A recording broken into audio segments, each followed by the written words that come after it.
Straight up 5:30. This is the meeting of the Mayor of the Board of Aldermen of July the 2nd. This is our regular meeting. If you would, I'm going to call this meeting to order. If you would stand for the Pledge of Allegiance, we'll follow that with Alderman Sistrunk is going to give our invocation, and then we will have a moment of silence. I pledge allegiance to the flag of the United States of America and to the republic for which it stands, one nation, under God, indivisible, with liberty and justice for all. Alderman Sistrunk. Let us pray. Almighty God, our Heavenly Father, send down upon those who hold office in this city of Starkville the spirit of wisdom, charity, and justice, that with steadfast purpose they may faithfully serve in their offices to promote the well-being of all people. Through Jesus Christ our Lord. Amen. Amen. Thank you all. All right, and we'd like to welcome you all again. I think there's some seats up front here if y'all want to come sit. I think we've got a few seats that are available if y'all want to come sit. I hate for you to have a standing room only deal going here. So our first item of business would be approval of the official agenda with consented items, and I need to call the board's attention and my apology to something that we always hate for us to do, and I hate to do it to you, but there is a grant application resolution that should have joined the build grant authorization for the Farmer Morgan Agency when we adopted that back last month. Unfortunately, that resolution was not in the packet and was not provided and was not approved, and so I have place this resolution at the table there and would ask for the board's indulgence to add that to the agenda. So if we could do that and allow it to go under Mayor's Business, item E, it would be approval of a bill grant application resolution. So if there's no objection to that, all right, thank you very much. We'll put that under Mayor's Business, item E. Do I have any changes to the agenda? Any board members? Alderman Vaughn. Mayor, up on the minutes. Yes, sir. The minutes from June the 20th. Okay, you pull those back. Pull those from consent. All right. The minutes from June the 20th are pulled from consent. Okay. Any other changes, Alderman Vaughn? No, Mayor. Okay. Any other? Alderman Sistrunk. I'd like to move item 9B immediately before citizens' comments and reorder the numbering after that. Okay, that's discussion and consideration of amending the proposed annexation ordinance. Move that before citizen comments? Yes. Okay. Is there objection to doing that? I object, Mayor. Vice Mayor Perkins objects to that, so we'll leave that as it is. I think we can take a vote, can't we, City Attorney? If there's a disagreement about how y'all want the agenda stacked, then the majority vote would control that issue. Okay. Since it is not on consent, do I have a motion to move that? Did that be your motion? Okay, do I have a second? Second. I have a second from Alderman Little. Any further discussion? Alderman Perkins. Thank you, Mayor. From what I understand, this might, yeah, got it. From what I understand, that the motion is to amend the agenda, if everyone have a copy of the agenda, under Mayor's Business, Roman number 9B, discussion consideration of amending the proposed annexation ordinance. Only thing I've heard is just a motion. Maybe the proponents are keenly aware of what the rationale is, but as an attorney just kind of thinking through it, it seems that the purpose of this motion is to disallow any citizen comments prior to the discussion of this motion. The matter is very important. It's a very vital matter to the citizens who are in attendance tonight and others who are not in attendance tonight. I think one of the key ingredients of our democracy is that we need to fully ensure that we allow full and complete citizens' participation. So, of course, I would not have any objection if it was moved to any other place, and maybe if I am incorrect on my thinking without having heard anything, then I would respectfully rescind my professional dissent to this matter. But again, you're talking about discussion and consideration of amending the proposed annexation ordinance before citizens' comments, and it should be a continuous protocol to allow citizens to be able to speak prior to any discussion, and I understand the rules of the board, but I thought it was just very important to do that. And the reason I'm taking this significant amount of time that I certainly think it is very grounded in the operation of this board and our democracy, that we give citizens the opportunity to participate in this governmental process. We need to be sure that we allow the citizens the right to be heard before we engage into any substantive governmental matter. And the motion, which seemingly is going to pass on a majority vote in just a few minutes, is going to allow it to pass without having heard from the citizen. And of course, it may be something that's favorable or unfavorable to the citizen, but the point that I want to make is that it just circumvents the voice of the people. Of course, and if this amendment, it may be to exclude an area, it may not be to exclude an area, but the key focal point is that we need to keep these substantive items at a point on our agenda subsequent to hearing from our constituents, because I personally, given tonight marks my 26th year as a member of this board, and I enjoy doing that and representing the voice of the people. So I just wanted to say that, and this motion is going to probably pass with a majority vote, but I think that the people need to have someone to advocate for them along this level of philosophy and level of thinking. So, Mayor, with that being said, I yield the floor. Thank you. Alderman Sistrunk, would you like to share your thoughts? I would like to. We have a lot of guests here tonight, and we have heard from a lot of those guests in the previous board meetings, and we're going to be taking citizens' comments, and we're going to have a public hearing on this annexation process. And this in no way keeps anyone who wishes to speak from speaking. However, it will allow y'all to have a better feel for what area we will be looking at as far as annexation, and it may change the direction of some of your comments. And that is all I'm wanting to do, is to be sure that you are making comments based on what we will ultimately vote on. Mayor, may I be recognized? Attorney Latimer. Hearing the concerns of Vice Mayor Perkins and the explanation from Alderman Sistrunk, one idea I would have, and of course it's up to the board whether you want to take this idea or not, but the agenda item could be shuffled up to where Alderman Sistrunk proposes, but you guys could hold off on a vote. But at least that would get the tone of the discussion out there as what may be coming, which would help shape citizen comments, and then you guys could vote on the motion if you wanted to later on in the meeting. Except that I'm not as certain as Alderman Perkins is that I know where those votes will land.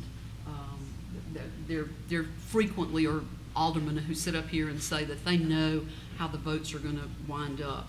I don't. I've rarely known ahead of time how a vote was going to go. If I had a sense of it, it was because it was a very non-controversial issue that was probably going to pass with a majority vote. But that would be my reason for having the vote prior to the comments. And again, it just allows citizens to shape their comments in a way that is meaningful to this discussion.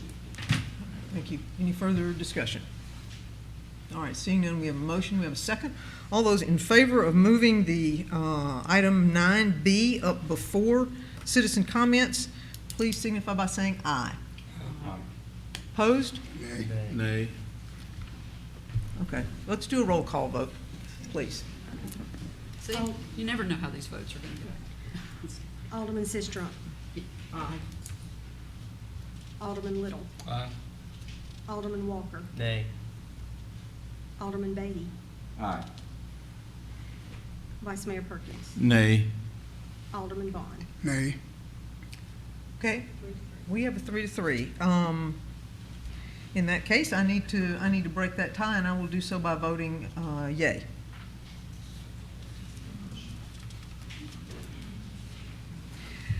All right, so that moves item B up to above citizens' comments, which in no way precludes anyone from talking about anything. So we still are in need of approval of the official agenda with that motion, or with that change. Any other changes to the official agenda or the consented items?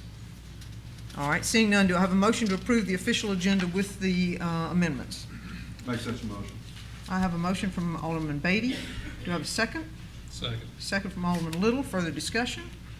All those in favor, please signify by saying aye. Aye. Opposed? Hey, Nay. Okay, by a vote of 4-2, motion carries. All right, so we have consented items, which I will now read. Consideration of the minutes of the June 14th, 2019 meeting of the Mayor and the Board of Aldermen of the City of Starkville. Consideration of the minutes of the June 18th, 2019 meeting of the Mayor and the Board of Aldermen of the City of Starkville. Under Mayor's business, we have A, consideration of calling for the first public hearing to amend the stormwater ordinance for the City of Starkville. Item D is consideration of an agreement with Friends of J.L. King, replacing Excellence Ventures for the use of the J.L. King Center for the months of June and July 2019. Under Board Business, we have consideration of appointing Mr. Lee Harris to the vacancy in Ward 3 of the Starkville Planning and Zoning Commission for the term from July 1, 2019 to June 30th, 2025.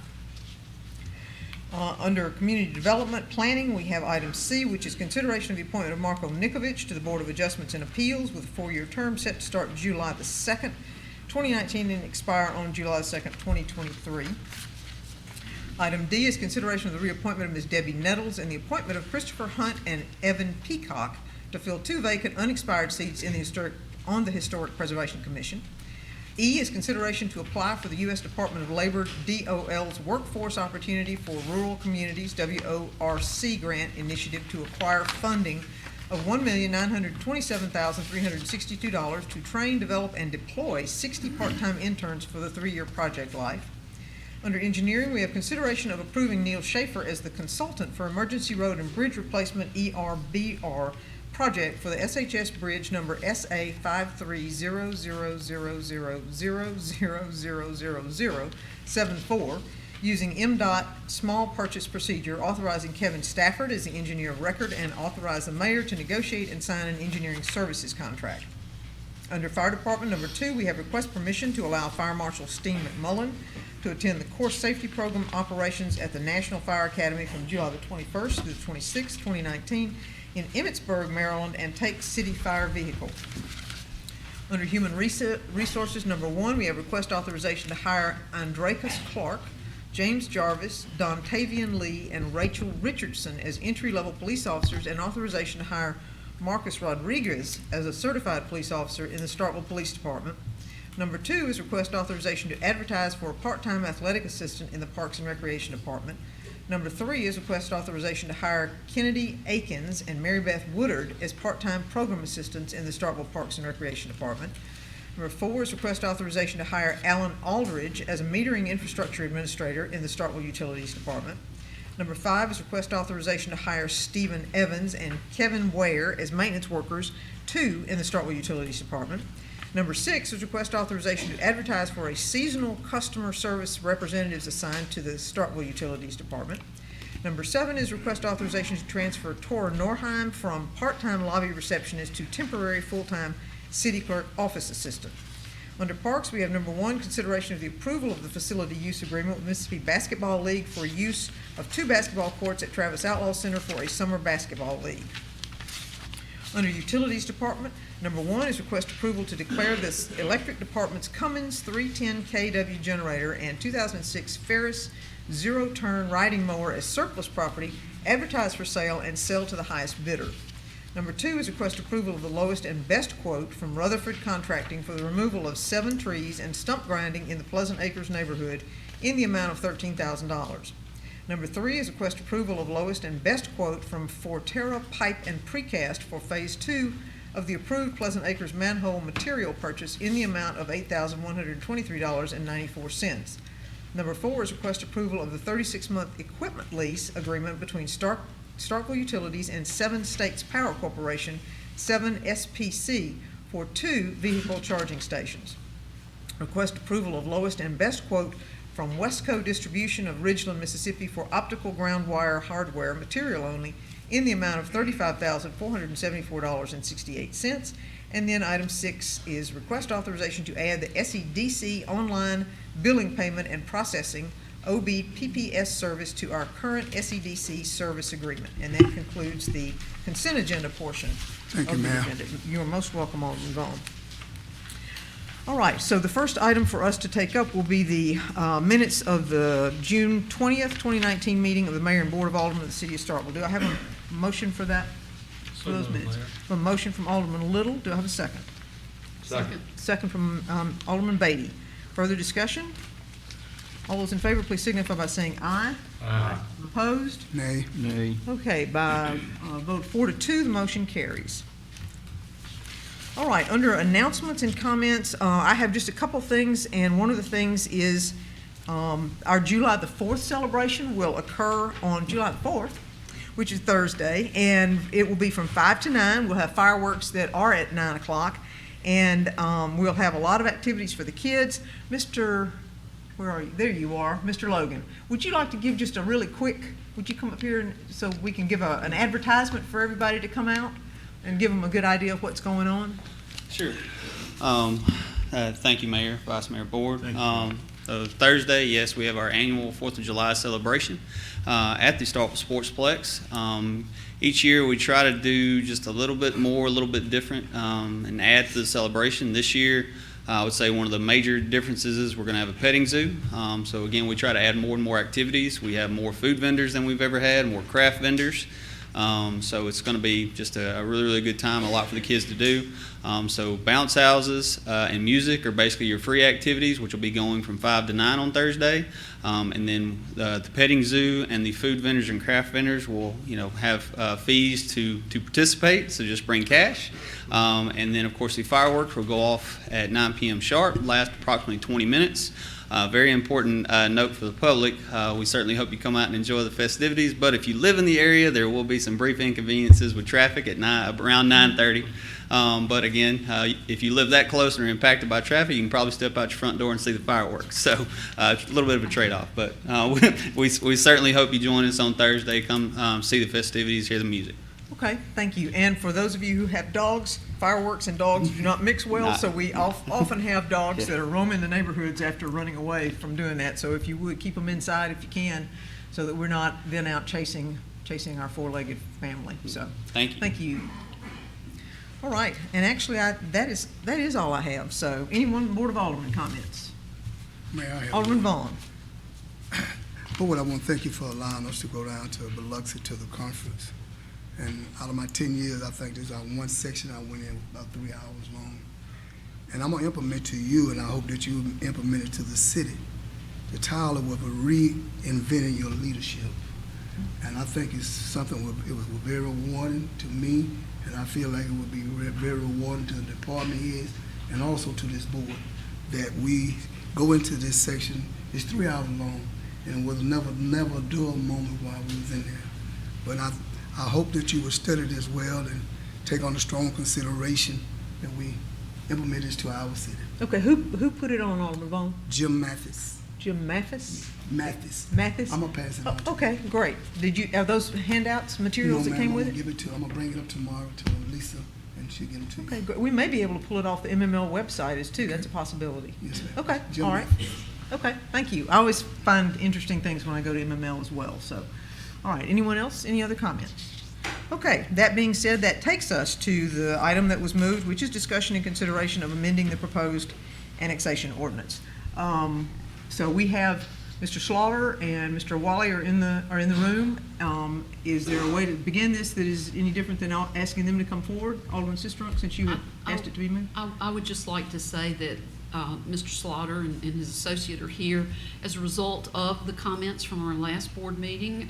We listened and we have made some changes, or there are some proposed changes that the board will accept or not. And I don't know how that vote will go based on what we hear presented tonight. And after that vote, I think we'll have a much better feel for how our guests, I keep forgetting that y'all aren't residents of Starkville just yet, how our guests wish to proceed. Okay, all right. Mr. Slaughter, would you like to come make a presentation to us? Yes, I would, Mayor. Thank you, Mayor, Vice Mayor, members of the board. Appreciate the opportunity to be here once again.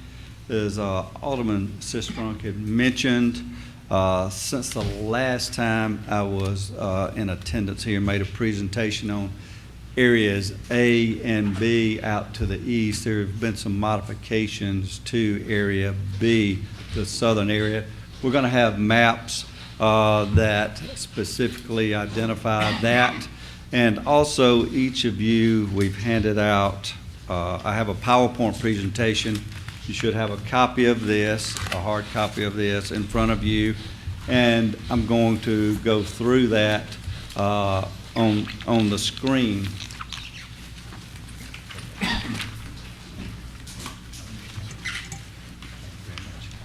And if I may step away from the mic and I'll speak loudly so everyone can hear me, hopefully. But I had an opportunity to talk with some citizens in the audience prior to tonight's meeting. But basically, there's an area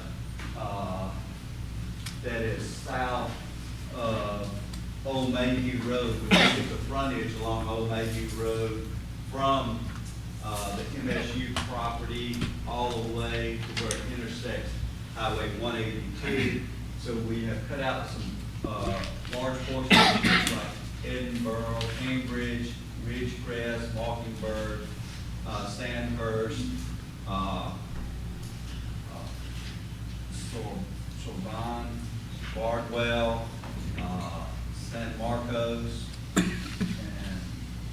other streets, Misty Lee, Mary Lee, that have been excluded from the area that I presented at last time I attended and made a presentation to the board. Those areas have been excluded and are identified here on our map. With that being, what I'm going to do at the last meeting, at the meeting prior to the last meeting, the board had asked me to break it up into an area A, which is to the that's area A, which is to the north, and then there's an area B that is to the south of 182. And I have that same presentation to sort of refresh your memory about Area A and then the areas A and B combined as far as the departmentals, the revenues, expenditures, and water and sewer cost estimates that I will proceed through in the presentation which you have in front of you. Unless there's any questions, I'll be glad to go ahead and proceed. Okay, anyone have any questions before? Okay, all right. Yes, sir. Actually, Alderman Sister. I do have a quick question. As those areas were modified, I'm laboring under the assumption that it was transportation corridors that drove what remains in. Transportation corridors and the frontage along those transportation corridors and development in those areas, in and along those areas as well. Yes. Yeah. So we through areas A and B, we have Highway 82 and 182, as well as the Old Mayhew Road area, as far as the transportation corridors and development along that. And Eastleigh Boulevard. Right. And we also have maps on our second easel that show how we had an initial study area and how that's been modified as we've gone along in our study and analysis. So you can see where the changes have been made. All right. Thank you, Mayor, Vice Mayor, members of the board. I'll go ahead and proceed at this time.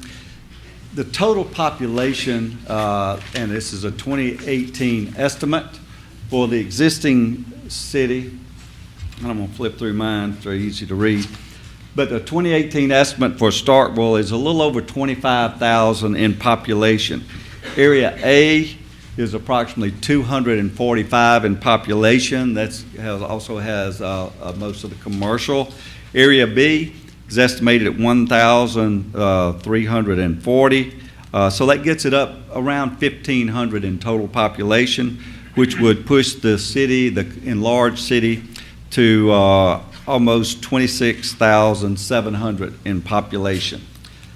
Dwelling units, and those sort of reflect and mirror the population. Of course, when you annex additional population, you would anticipate annexing dwelling units, obviously.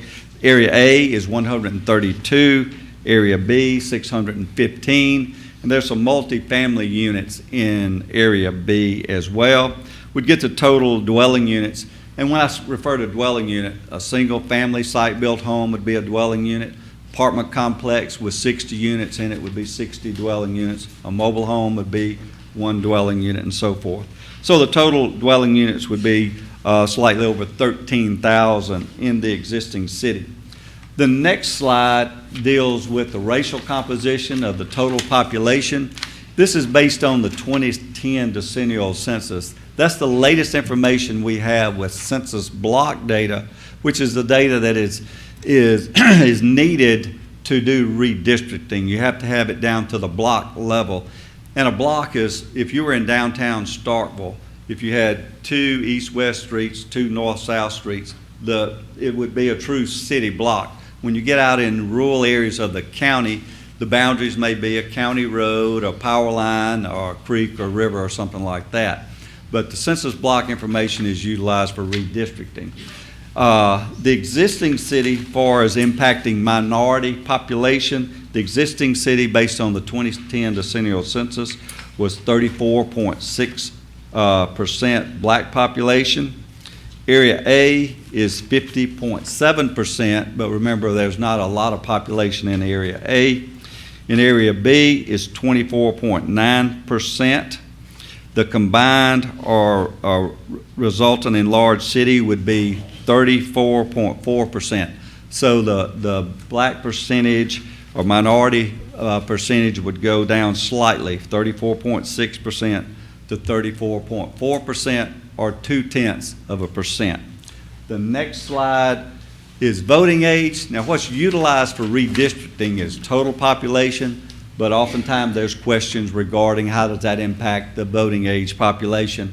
And it is exactly the same, where it goes down by 0.2%. The existing city is 30.6% black population.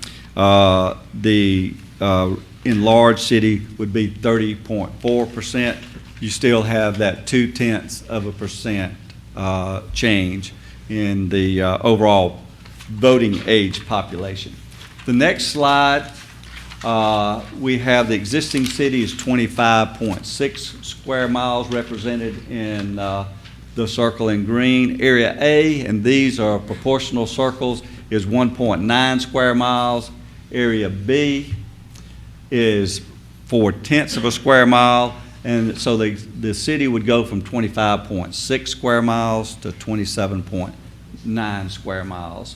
And so that's a total of 2.3 square miles in the annexation study areas.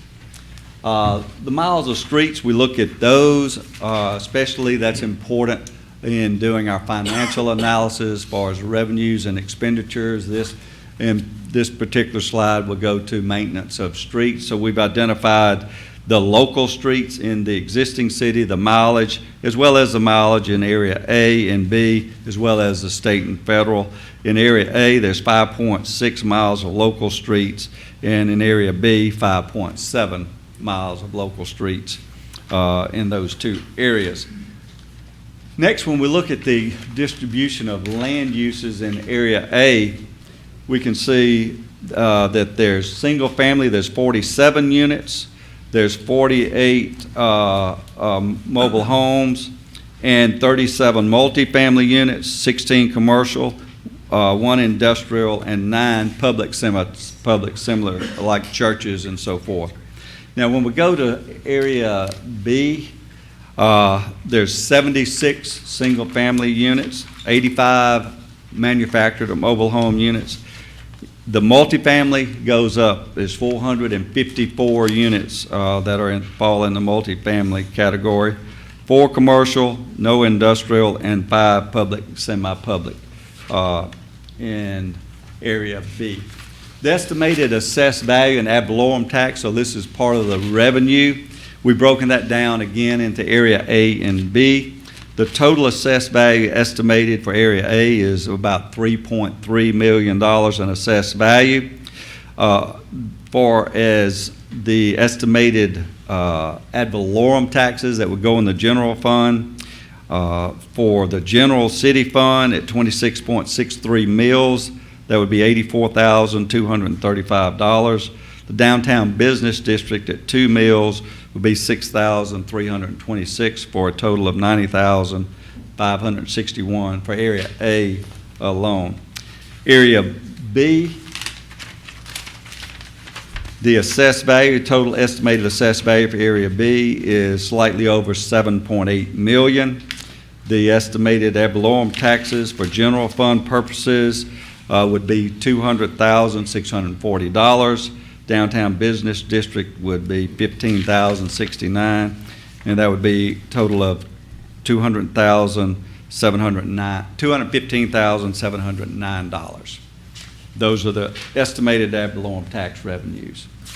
Next, I go to the sales tax diversion for area, and the sales tax diversion, just to reiterate, and for those members in the audience that may not know, and most of you know this, in Mississippi we have a 7% sales tax. If a business is located inside a city, 18.5% of that 7% will come back to the city to go into the general fund to be utilized for street maintenance, police protection, fire protection, street lights, anything that is funded out of the general fund.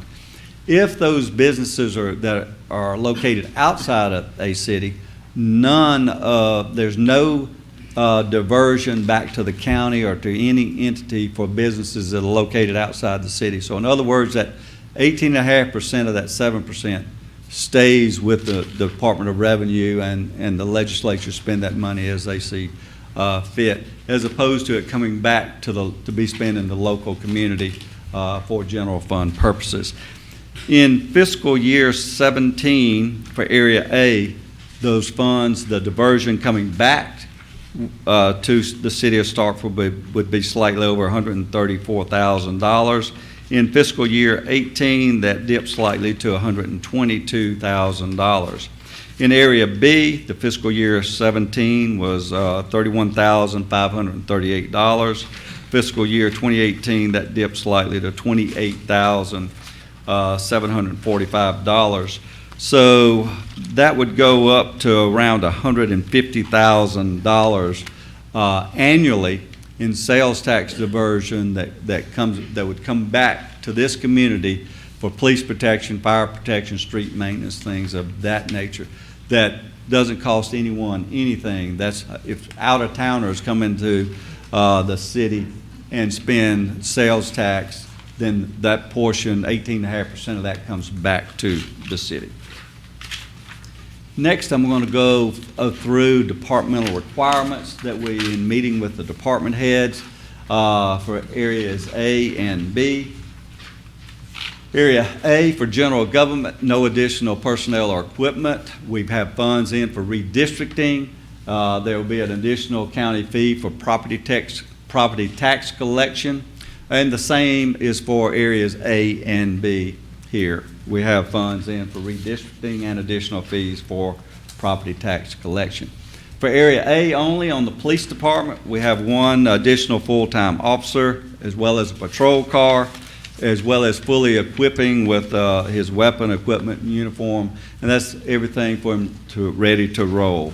Areas A and B, 5 full-time officers, 5 patrol cars, and outfit the officers so they are ready to patrol and provide their services to the city. Next, the fire department, there's no need for any additional personnel or equipment, and this is based on my meeting with Mr. Ty Wyndham with the Rating Bureau, whether we take in A only or areas A and B. And we do have, that I'll get to later, estimated cost for extending water lines and fire hydrants into the study areas. from Community Development Department, Area A only, no additional personnel or equipment needed. We've got comprehensive plan update, as well as apply zoning. Anytime the city would annex, you need to apply zoning, which should be based on a current and updated comprehensive plan, and that applies for areas A and B as well. So we have funding estimated in there to provide those services. Engineering and Street Department, Area A only, we're adding one street department laborer, 28 street lights, all in year one. For areas A and B, we're adding that same street department laborer as well as 47 street lights. In sanitation and environmental services, Area A only, one laborer as well as additional trash bags. They'll utilize Area A and B, would add one driver, one laborer, and one rear end loader, as well as additional trash bags there. For Parks and Recreation, there's no additional personnel or equipment required at this time. Now, I would also like to mention, I went over any additional personnel or equipment that would be needed for both areas A as well as areas A and B. In the financial analysis, as far as revenues and expenditures, especially the expenditures portions, we have included funds in for providing for operating for the police department, fire department. So we provided those operating funds in our financial analysis, which is what we're going to review next. And I know it's very difficult to see as many numbers as we have on the screen, but everyone has that in your handout here. The table is located in your handout. And I will just sort of sum those up. As far as the revenues, we estimate the general property tax revenues, which I've gone over that in 2 slides earlier. We estimate the franchise fees, license and permits, as well as intergovernmental revenues from sales tax, as well as a county road tax. We've also estimated for fines and forfeits. Those are our revenue line items. We projected that out from a year 1 after annexation all the way through year 5. And that goes from approximately $235,000 in year 1 up to $298,000 in year 5 as far as the revenues. The expenditures, and again, we have expenditures for general government, the police department, fire department, community development department, engineering and streets, civil defense and warning siren, code red, as well as parks and recreation, which obviously did not need any additional personnel and equipment. But we have expenditures in year 1 would be just slightly under $225,000, and that goes down in year 2 because we have some year 1 expenditures such as redistricting, comprehensive planning, zoning, as well as putting in some street lights that will continue the annual cost on those. But that goes down to $151,000 year 2. By year 5, it goes up to slightly over $162,000. When we look at the ending fund balance for just the area A alone, in year 1, it's in the black, just a little over $10,000, $10,725. In year 5, that goes up to $478,177 in the black in year 5, and that's for year 5. That's for area 1 alone. Next, we have area A and B on the next slide. The revenues, because we have a larger area in year 1, is just slightly under $560,000. That will go up to a little over $720,000 by year 5.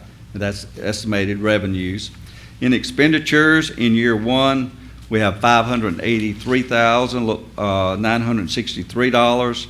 That goes down to $481,352 in year 2, and goes up with expenditures to a little over $517,000 in year 5. So the first year in as far as revenues and expenditures, year 1 for areas A and B, that's where we're adding the 5 additional police officers as opposed to just 1. It's in the red of $24,339. By year 2, it's in the black, positive fund balance of $90,815, and that continues to grow to over $600,000 in year 5, and that's areas A and B combined. Next slides, we've already, all right, I had in mind some demographic data. We've gone over that. The water and sewer plan cost estimates. Area A and B for fire protection water. And these were prepared by Mr. Andrew Nagel with the city. Area A is $1.268 million for water in Area A. Area B is $1 million, or $2.268 million total for water in areas A and B. Study areas A and B for sewer. Area A is $726,000 for sewer. Area B would not need any additional sewer to be extended to Area B, so there's a total of $726,000 for Area B.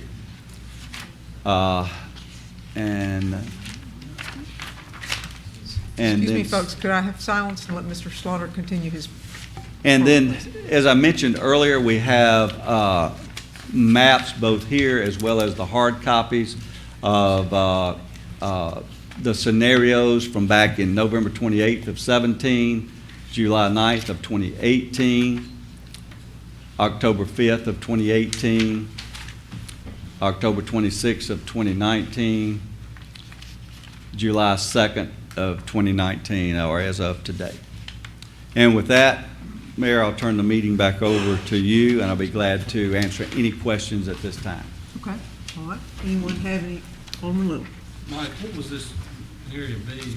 You've got 0 out here for sewer. I understand there's a certificated area for water, but help me out on the sewer side. The areas are currently served with sanitary sewer, or Mr. Nagel would have had that cost in there, in Area B, where there's already served with sanitary sewer. Any other questions? Vice Mayor? Yes, sir. Mr. Slaughter, thanks so very much. Just a couple of questions. In your presentation, you indicated that there has been a revision to the annexation plan. And I just want to ask this, are these questions, and they are primarily asked based upon some prior experiences as a member of the Board of Aldermen some decades ago. My question is that you mentioned that University Estates has been excluded from this revised plan. My first question to you, Mr. Slaughter, are you completely certain and fully satisfied that all areas, territories, boundaries, parcels, lots, and all tracts of land that are identified or associated or pertain or relate to University of States or call University of States or known to University of States, are you representing to this mayor board and to the citizens that all of those areas, including all of the neighborhood areas like Edinburgh, Harnett, East, San Marcos, all those areas are completely and totally removed from the plan that's before us? Is that your answer is yes or no? No. Okay. Since you say no, elaborate on what remains, and so we all can have some full clarity. Now, you did mention, I know, I didn't forget where you mentioned about the frontage, but you said no. I want to see what no applies to. Yes, sir. I'll be yes, glad sir. to. Yes, sir. Would you elaborate? Yes, sir. Vice Mayor, if I might, while he's doing that, Joel, would you mind pulling a map of that up and blowing it up as big as you can see while he's pointing that out, please? So as he's talking about it, we all might be able to see it. Along Edinburgh, at the southwest corner, there's a vacant lot there, and then there's one lot that fronts on Edinburgh as well as Old Mayhew. That's those two are included in the study area. That's on the west side of Edinburgh at the southwest corner. When you move to the opposite side, in between Edinburgh and Cambridge, there's approximately 3 lots there that are east of Edinburgh, west of Cambridge, that are included. When we go east of Cambridge to the southeast corner of Cambridge and Old Mayhew, there's 2 lots there. One of them is vacant that fronts on Old Mayhew and also fronts on Cambridge. And then there's 1 house just south of that. So that does take in the frontage. And then as you go on around Old Mayhew and as it turns to the south, before it gets to Chadwick, which is a multifamily complex, the houses that front along Old Mayhew are included there as well. Mr. Slaughter, my last question for now, and the mayor still allows me to have the floor, is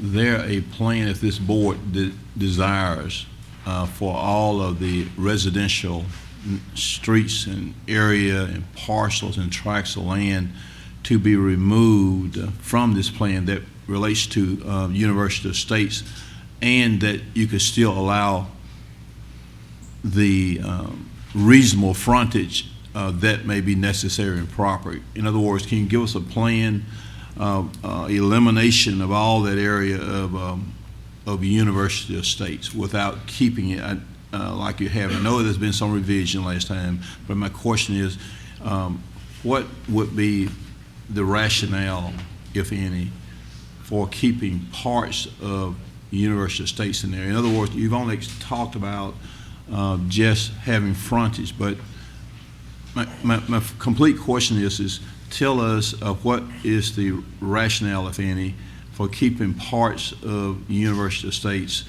whereby that may be another feasible way to have your frontage? And the one that stands out the most as far as the rationale is from a public safety standpoint, an emergency standpoint, especially from police, whereas if you're patrolling along Old Mayhew, or if there's an accident there in front of someone's house where they're pulling out or backing out, or if there's an accident and cars go in different directions, there's no doubt that the City of Starkville Police Department would have jurisdiction over that and responding to that, so there's no confusion there. With the fire department, they oftentimes can go outside of city limits. With the police department, their jurisdiction legally, and I'm not the city attorney, but their jurisdiction is inside the city limits. So it's very common, and when it comes to planning for annexation, is to include the frontage for reasons, especially public safety, but you're also going to have other city services that would respond up and down the road as far as garbage collection, street maintenance, trash collection, and all. And from a services standpoint and efficiency of those services, when you're providing those services down both sides of the street you're servicing, that helps to keep the cost of those services down, and providing similar services on both sides of the street. So that's some of the rationale. I yield, Mayor. Thank you. Anyone else? Questions? Mr. Slaughter, I have a question. Walker. If, looking at this, is that the area that's not to the furthest to the south, where it comes all the way down East Lee Boulevard, is that a section line that runs east to west? Pretty much. We do have a little jog in there See to the jog. follow a parcel line, but pretty much that's a section line. Yes, sir. So that new east-west line is pretty much following a section line? Except for a couple of jogs on parcel lines. You're exactly right. And the jogs are because of a parcel line? That's right. It would have created split parcels right there if Yes, we sir. just followed the section line. Yes, sir. Mr. Slaughter, most of the homes that are in that, above that section line, the ones that front Old Mayhew Road on the south side. So below Old Mayhew Road, down to the section line, how many homes are in that area? as you turn from East Lee Boulevard onto Old May Road. And, okay, if we turn from East Main Boulevard, coming Right. here, okay. All right, so, Once you get onto the Old May Road off East Lee Boulevard, Um, or most of the, Joel is pulling it up there so you can see it that doesn't clearer. have a land use on it, but I can count them up.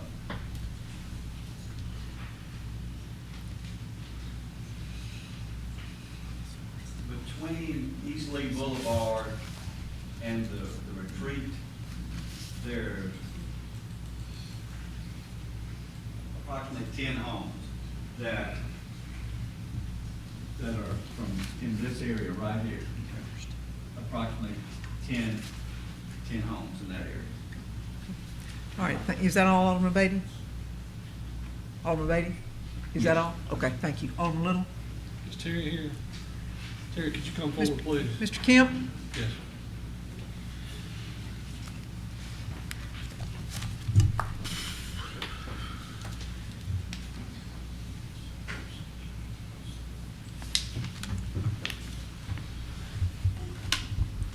I understand Andrew had furnished some figures or numbers as far as it relates to sewer.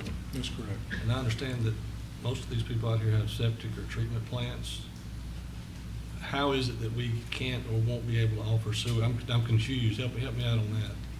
Why would there be no cost associated with that? I think currently right now that you're talking about Shealy Hills.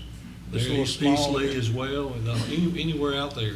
The rest of the area we look as a part of the certificated area for East Oktibbeha sewer collection, so that fits into their area over there. The only thing that may be in question is Shealy Hills. They all have septic tanks based on our evaluation, and they're currently working right now. So the question would be, if we get to that point, what is the solution and how you would deal with them long term? So if they're in a certificated area, we could not offer Well, that's sewer? that's in their area for sewer, and they come back to the university. I understand how the water is worked in That's various right. certificated areas, but, so you mean, even though they may not provide sewer, we could not legally provide it as a city? That's, No, well, they're not Sheila Hills is not in a certificated area, I don't No. believe. No. Well, what about East Lee Boulevard, the residents along there? I'll I go don't look. know. We'll have to- I really thought that was part of the East Oktibbeha. No, sir. No, sir, if you wait just a second, okay? Is Mr. Forrester here? He's not. Okay, all right. We just need to be sure that yes. we're getting accurate information here, Right. but if we're gonna be making sound decisions on anything before we move forward. If I may interject, Mr. Slaughter? the sewer certificated areas identifies a Viking Development LLC that would be in the Area B portion from the sewer certificated areas. And I'm sure that's what he That's was, what we're. what y'all were going off of. Right. Well, we would probably need to revisit that and make sure that We is accurate. That's right. But I think, Okay. Alderman Sistrum, saw your hand? And these are all estimates, best guesses based on current known conditions. We see that there's a positive cash flow that will allow us to provide these services. Certainly anything that's water, sewer related with numbers the size that they are probably going to be bonded. And the question will we be able to handle the debt service through those bonds? And while we may not have a perfect number, I think we have enough information to know that we can afford to do that. I think what's important to me, and the question's going to go to you, Mr. Kemp, as well, is that we can provide those services in a reasonable amount of time. I know that design services with anything that we do typically takes a year. There's going to be some difficulty in getting right-of-way or easements or whatever we need. What would be your projected plan for how long it would take us to go from annexation date to completion date? 3 to 5 years? I'll lead the witness a bit. on which one, on the sewer? Both. vote.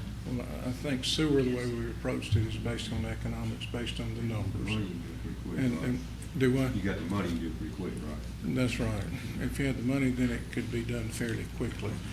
If you looked in areas, if it's, because sewer has some return on that, so that's why you would look at it is some way to cover the cost for the installation. And that's driven by the number of customers served.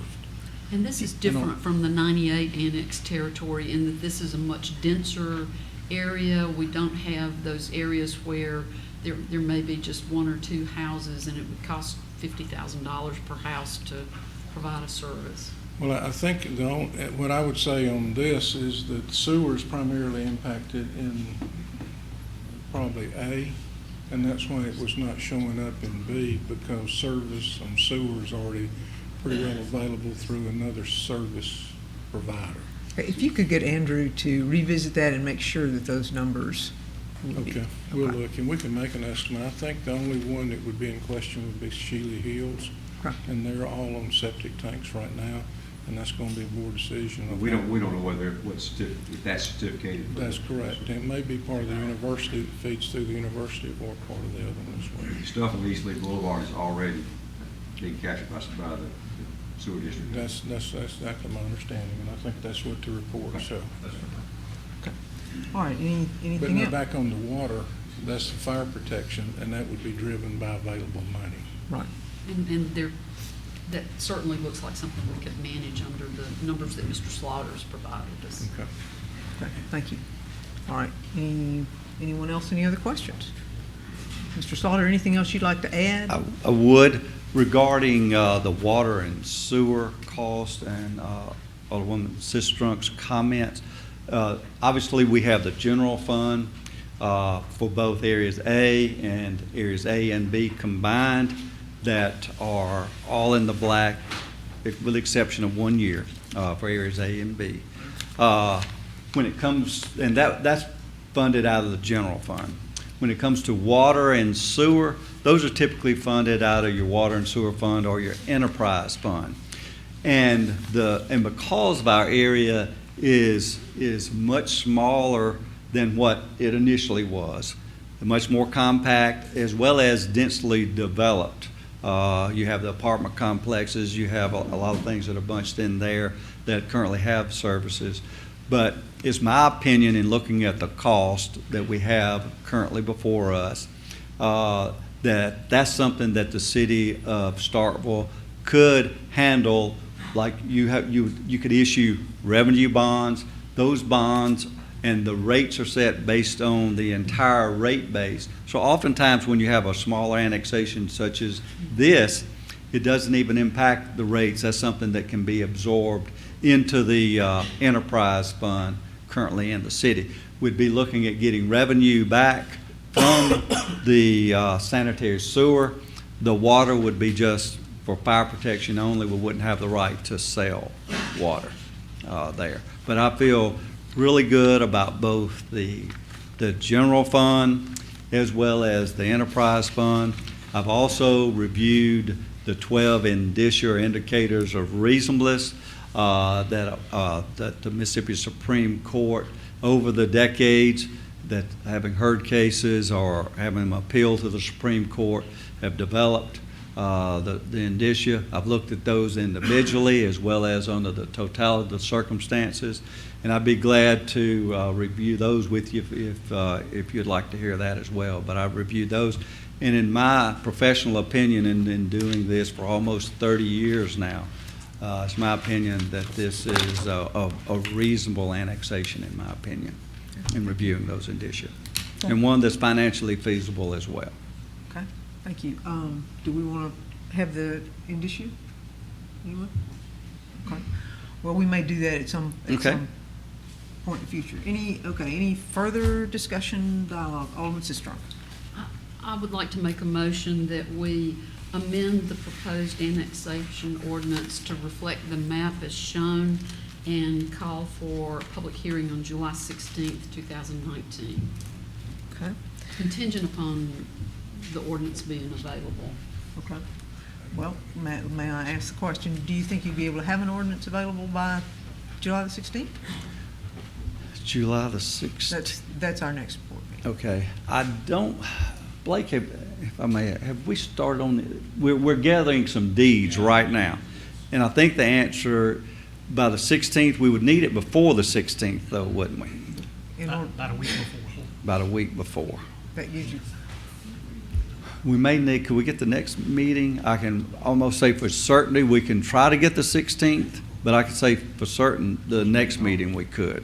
Alderman Sister, July 16th contingent upon the ordinance, otherwise Right. the first meeting in August. And we'll do everything we can to get that. Did we discuss some dates, Chris, you Well, and the I? reason I was turning my head, so we got to notice the public hearing, so I guess Oh, we okay. need to, we can notice for both days.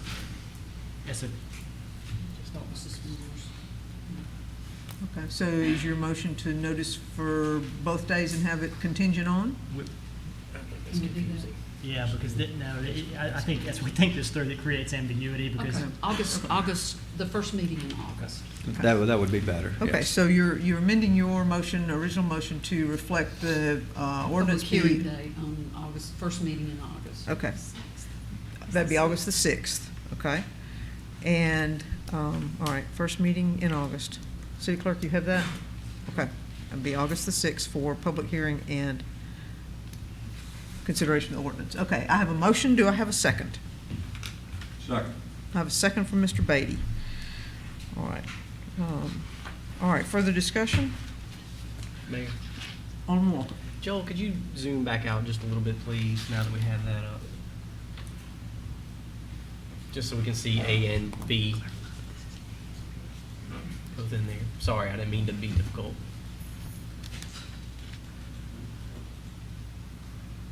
Joel's a whiz on the IT. Yeah, he's Right. got it figured out. I appreciate everybody coming out, and I look forward to hearing what people also have to say on this. But I did want to point out a couple things. When I look over here at the map where this originally started, the amount of area that was originally being looked at, being considered for annexation to where we are now, I'm much more comfortable with that in terms of size. And one of the things that I think is important that this annexation could do for the long term of city of Starkville is that when you look at the map, you can now see that this would include the entirety of the bypass and the 182 corridor. I think if we are going to proceed with any additional annexation to the east, this would allow every major entry point into the city of Starkville would now be in the city of Starkville. I think that is a very important piece where it's going to give long-term control, because I think that's where you're going to see increased development along at some point. The bypass is going to develop. We already have things in the works that are beginning to happen out there. We know the development that is currently happening on 182. I think that's likely to continue. I think that the long-term growth is probably more in the easterly direction.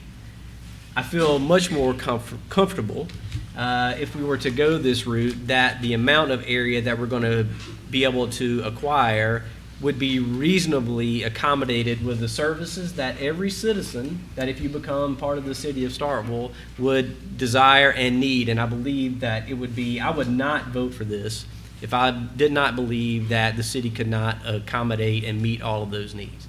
There's been lots of discussions about the 1998 annexation, and deservedly so. I think that was the amount of area that was incorporated at one time there was extremely large, and it's taken a very long time to get the services needed to accommodate that. The much smaller scale of this, and with a whole lot of street already being there that is state or U.S. highway controlled, makes that challenge much more accomplishable. And so I don't know where I am in terms of the final vote for removing this, but I'm certainly in favor of recreating the map and having to see what everybody else has to say without getting what is a large part of the University Hills property. Part of that is once we made the decision, and I say we, the board, once the board made the decision that the areas off of Blackjack and Octok, Blackjack and Octok, when you had all the apartment complexes, when we made the decision that that was no longer part of the area to be considered, I think it's much less important where we're talking about getting population to try to get closer to 30,000. That becomes less of a priority. Whereas here, certainly you are getting some population. Some people clearly are not going to want to be in there, and I've read the emails and I understand all the reasons for that. But I do believe that for the long-term best interest of the city of Starkville, that this is a reasonable area to consider. And so with that, I plan to vote to take the next step forward, have the map be redrawn, have those numbers, have the ordinance be rewritten to remove, to change the area that had previously been presented and public hearing announced on, to move to this. And again, to restate, I think the primary reason is it still maintains giving control of the access points into the city of Starkville, and it still allows future growth to the east. Thank you. And Alderman Sister, let's clarify that you are meaning areas A and B as presented on the map. Yes, Okay. on this All right. new map, yes. Yes, ma'am, thank you. Okay, I have a motion and a second. Any further discussion? All right, all those in favor, please signify by saying aye. Well, no, let's do a roll call vote, if you would, please. City Clerk, call the alderman by name. Alderman Sistrunk. Aye. Alderman Little. Alderman Walker. Aye. Alderman Beatty. Aye. Vice Mayor Perkins. Nay. Alderman Vaughn. Nay. All right, by a vote of 4-2, motion carries. So, Mr. Slaughter, do you have any further clarification you need in order to move forward? All right, thank you for making your trip down, and we will proceed with the rest of our meeting, which is going to include, next up, citizen comments. So, anything else? Thank you. Yes, thank you. If you'd like to, that probably would be informative, okay? All right, so, ladies and gentlemen, if we happened? What did y'all just vote for? please, not from, I tell you what, come forward, please. You are welcome under citizens' comments, so here's your opportunity to My speak. name is Carl Ivy. Mr. Ivy? I'm in this area out here with Village Cycle Center, Okay, and I would like to know what just happened. What did you just vote for? Did you just vote for this plan? yes, sir, we just voted for this plan. You just voted We to put voted us for it. into We the voted- city? No. We voted for this ordinance to be drafted that included the map that Mr. Slaughter spent a good bit of time I've sat discussing. there and listened. Yes, sir. So we voted to have him draft an ordinance that reflects that area. Public hearing on August 6th. But there was no vote to annex. Can I anybody ask into a the few city. questions right here at this No, point? so this is normally a time when you provide us with your input for 3 minutes, and then we will open it for a public hearing after that if you'd like to ask or do anything further, but this is 3 minutes of citizens' Okay, comments, so. I would like to make the comments that out in the Clayton Village area, all the way to 16th Section Road, we just got sewer system a year or so ago, and we've been without it for all these many, many years. Now we have it. Everyone out there is on it, and I would wonder, are you going to buy that system out? That would be a question that I would ask. Are you going to maintain Mayhew Road? Since you cut out Blackjack, you're not going to maintain that road, or are you going to maintain the other? And I don't understand why the county supervisors just have thrown up their hands and have not showed up. What, you just took their area. It doesn't make any sense to me. And that's where I am. Thank you, Mr. Ivy. All right, anyone else? Citizens' comments?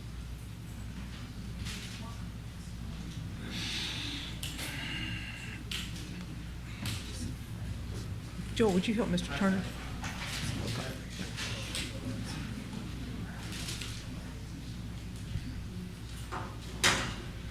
Good evening to the mayor and board. My name is Alvin Good evening, Turner, Mr. Turner. Ward 7. To the mayor, Yes, sir, thank you. to the police chief.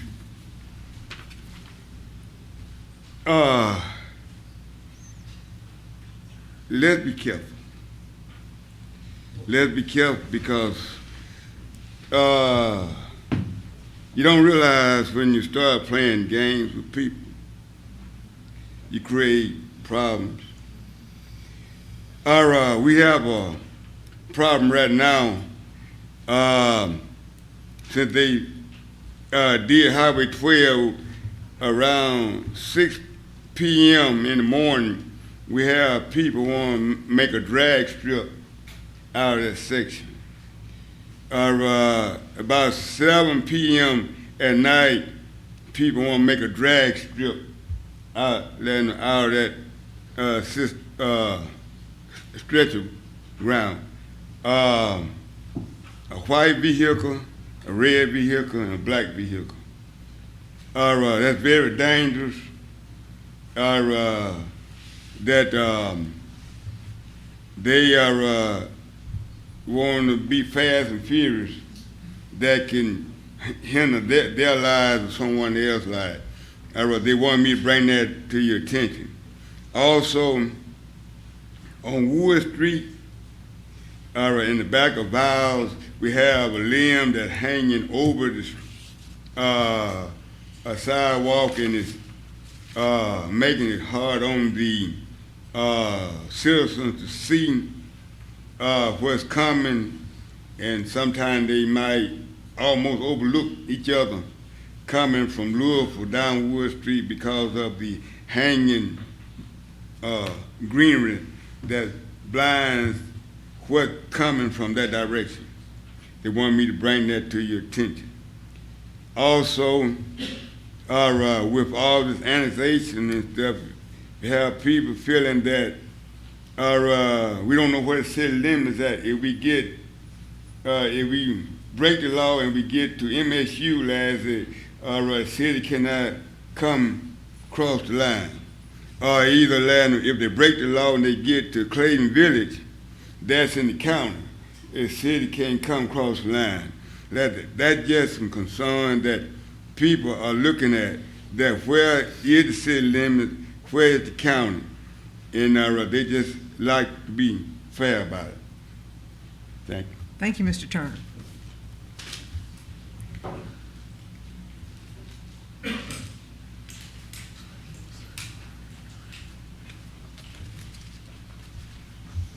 Good evening, Mayor, Board, Vice Mayor. My name is John Tolliver. I'm 26 Choctaw Road. That's here in the city limits. We've been out of our home since September the 5th because the sewage backed up in our home, and I live in the city. So if you can make all of these amends for the annexation area, why is it that my family and I are still displaced after 10 months? I hope that the people who will one day be citizens will see how you look over citizens' comments, and when they become citizens, they won't have a comment. I really wonder, are you understanding exactly what it is that you're doing? All of these things, you say that the black population is going to be down. So that's why Blackjack is not in there? There's plenty of black folks in Blackjack. The black vote will go down. But the money is good on the other side of town. So let's get them in. The black population will go down. You keep talking about redistricting. That sounds like redlining. That's what it sounds like to me. Like this area is going to grow and it's going to be prosperous, and West Starkville and North Starkville is going to continue to dry up. That's what it sounds like to me. You got $24 million for a park.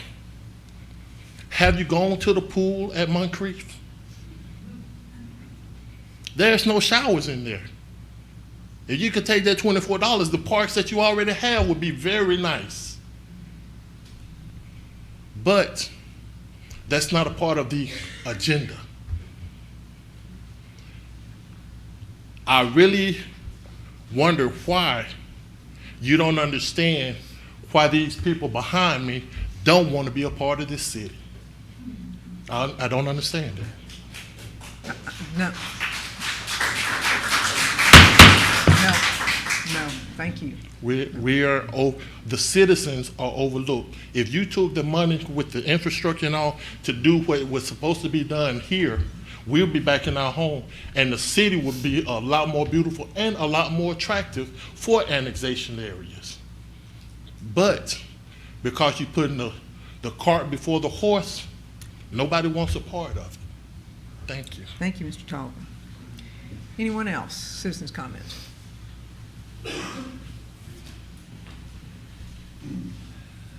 Mayor, Vice Mayor. Mr. Board. Chapman. My name is Bill Chapman. I'm a resident of University Estates, and I feel kind of selfish after hearing Reverend Tolliver's remarks that are more city-oriented than personal, but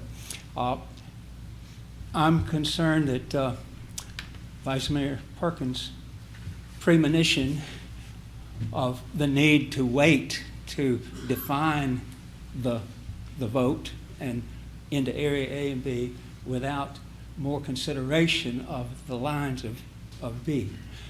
They have asked the question about 6 parcels that are south of Old Mayhew Road. Now, I say selfish because 3 of those are mine. And the consultants apparently only saw my house. They didn't say I got 2 other houses on Old Mayhew Road, but the university architect designed them about 30 years ago down in the woods so they're not visible from the road, and you have to know they're there in order to see them. So, you know, I'm concerned that 3 people told me that we are going to eliminate University Estates if they don't want to be in. And I'm in University Estates, and my properties are in University Estates, and I think the line should be drawn that University Estates is out of the annexation area, all of the University Estates, as you promised. Thank you, Mr. Chapman.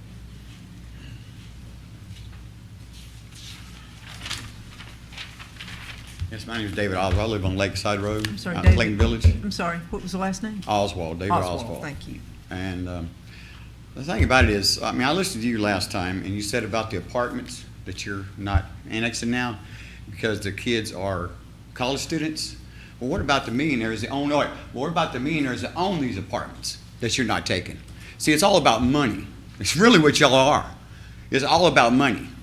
You're worried about the people who's got the money, who's got the pan, who's know-how, you know the buddies. It's called the good old system, good old boy system. Been going since the 60s. But what I've been doing, I've been making some phone calls to some people in Boston, different things, and finding out some of these lawyers, and you're violating our civil rights. You know why? Because you would never step on a poor man and let a rich man get away with stuff. You can't do that. You got to be fair to everybody, and you're not. You're stepping on the poor man. You're going out to Clayton Village where most of the people out there are poor. Most of them, not all. You're going to get a few businesses, but most of them are really poor people. You know what I'm saying? And you're going to step on us. And that's not right. It's not fair.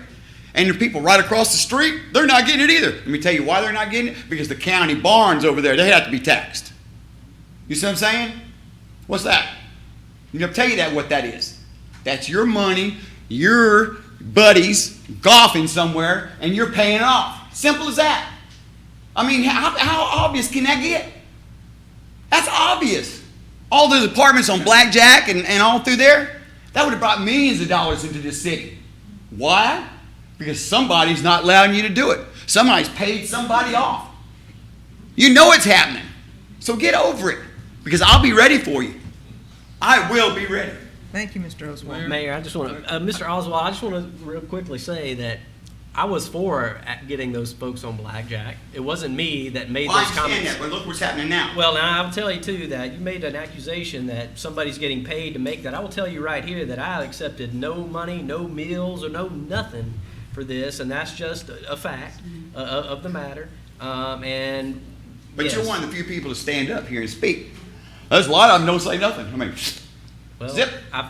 I do believe that it's important for me to tell you why Okay. I make the decision that I made. Some people are going to like it and some aren't, and that's fair. And I take the criticism for that. But I'm not going to hide. These two right here are the most honest people here. Those two over there. And I know you might be too. But those two right there stand up for the poor people. Not y'all. Not really.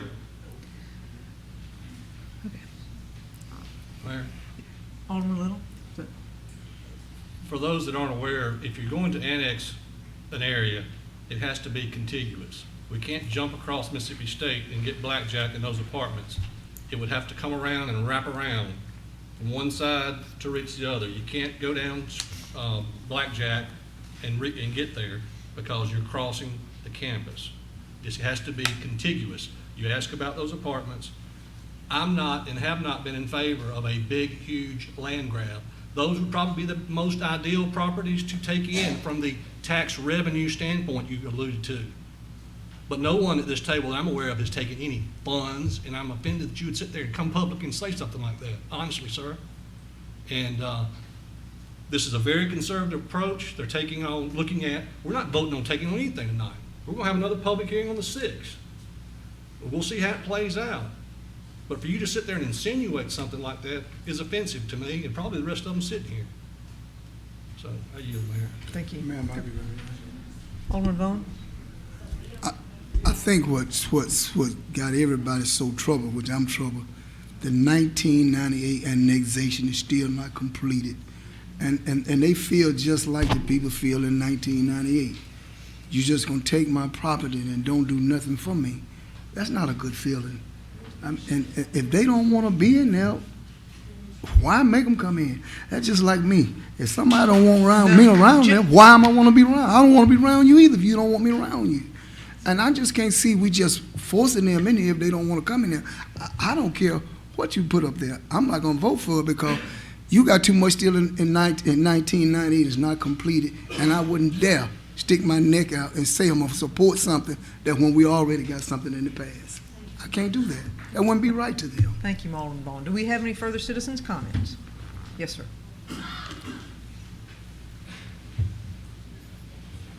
Hi, Jim Chrisman, 197 Edinburgh Drive. I just want to say first that I appreciate you listening to us the last time and making some changes, but I am disappointed because I think the changes were not enough.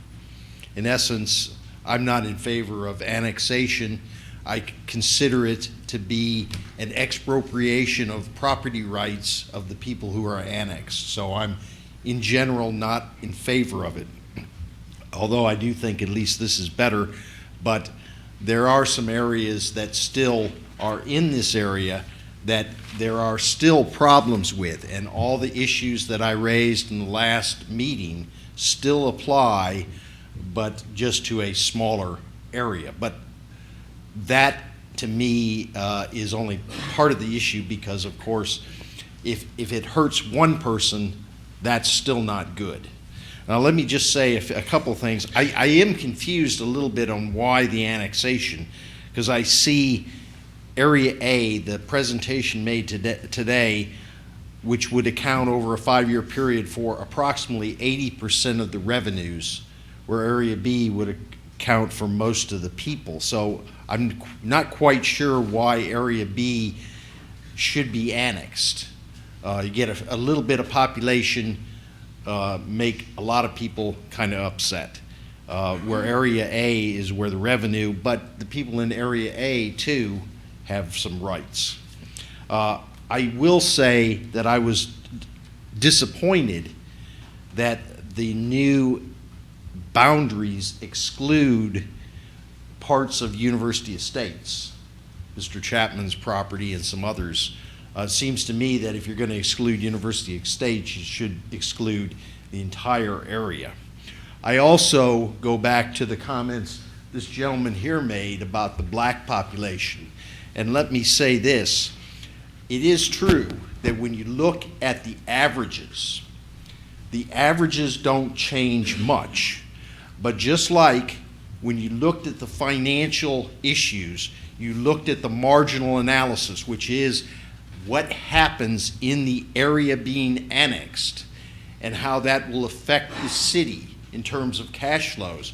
You should do the same thing for the population. And in fact, the black population in the areas to be annexed will go down substantially. It's about 70% white.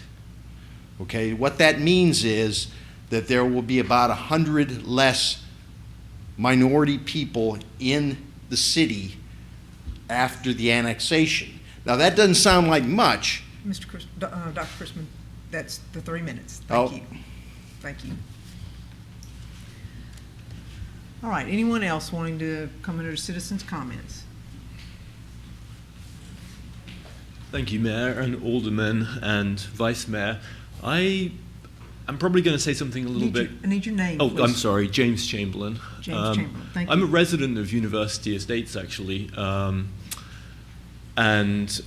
probably should have been here at the last public meeting, because I'm actually in support of the annexation generally, and of University Estates, which I realize puts me in a slightly strange position vis-a-vis the members of the audience. But the reason for that is that I firmly believe that we need to expand the tax base of the city to improve the services that everyone enjoys, including, I would guess, almost everyone who lives in University Estates.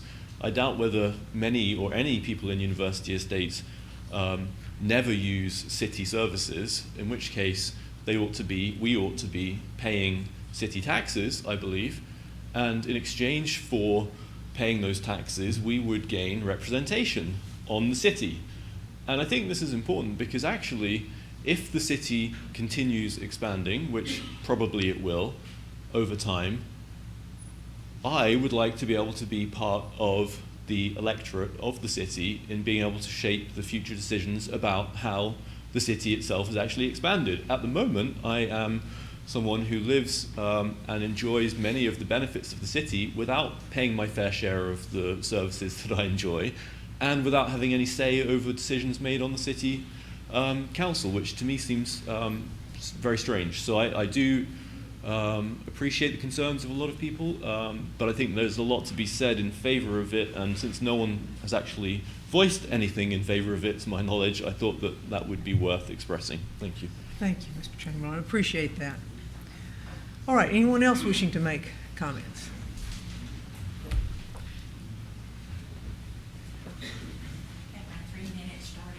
Not till you get to the podium. How are you? Mayor and Board. My name is Sally Laughlin. I live at 257 Lakewood Drive, Sheely Hills, Starkville, Mississippi. I'll be 69 years old next month.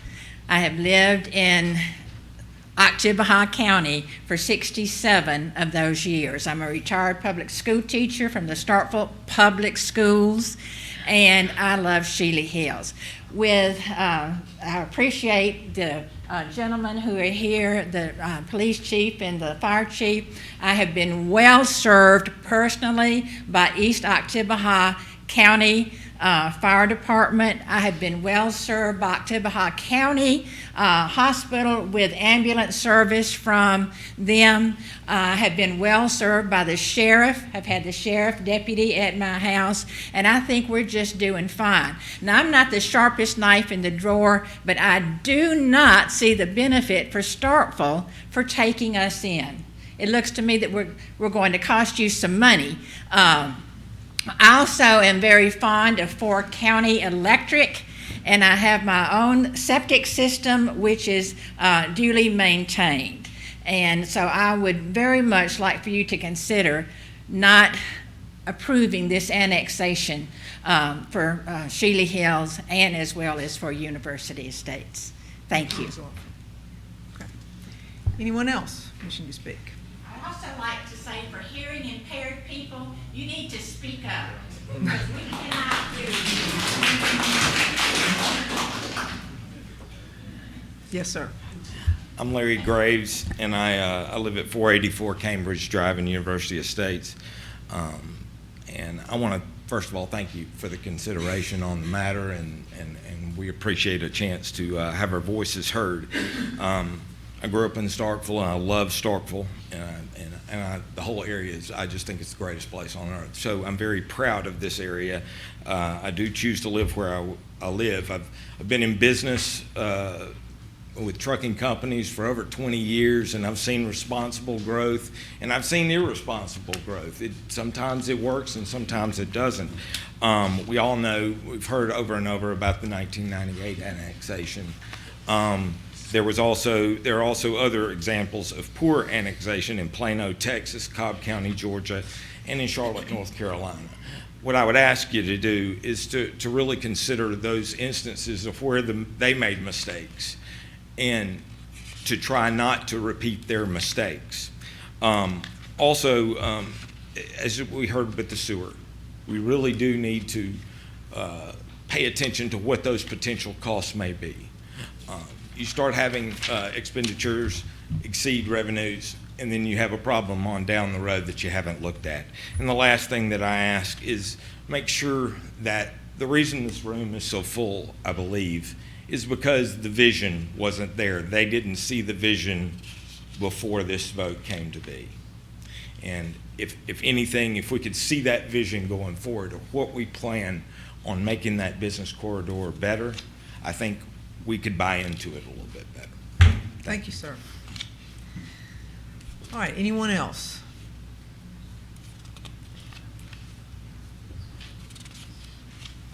Is there going to be a public hearing for the annexation after, later on? Yes, sir.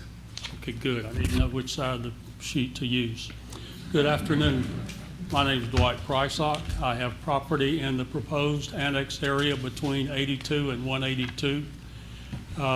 The interesting comment I believe Alderman Sistrunk made is that that area is going to grow. Well, there are many of us, unfortunately, that believe if the area is annexed, development is dead. And you might say, well, why would you think that? Well, why don't we have a new Sonic? They can't make the economics work with every third stall and plants and whatever. It just doesn't work. What about Cracker Barrel? Nope, can't get through the planning commission. What about the planning in general? We see a lot of beautiful old homes tore down. We see a lot of zero lot line apartment buildings. We see the streets go from 4 lanes to kind of 2.5, maybe 1.5. You got to squeeze down to get through it. We look in the industrial park and we see a guy trying to get a 20-foot culvert. Nope, you can't yet. Can't have it. You got to have your 16, but a bed and breakfast can get a 20. We look at sidewalks in the industrial park. Why do some have to install sidewalks and some don't?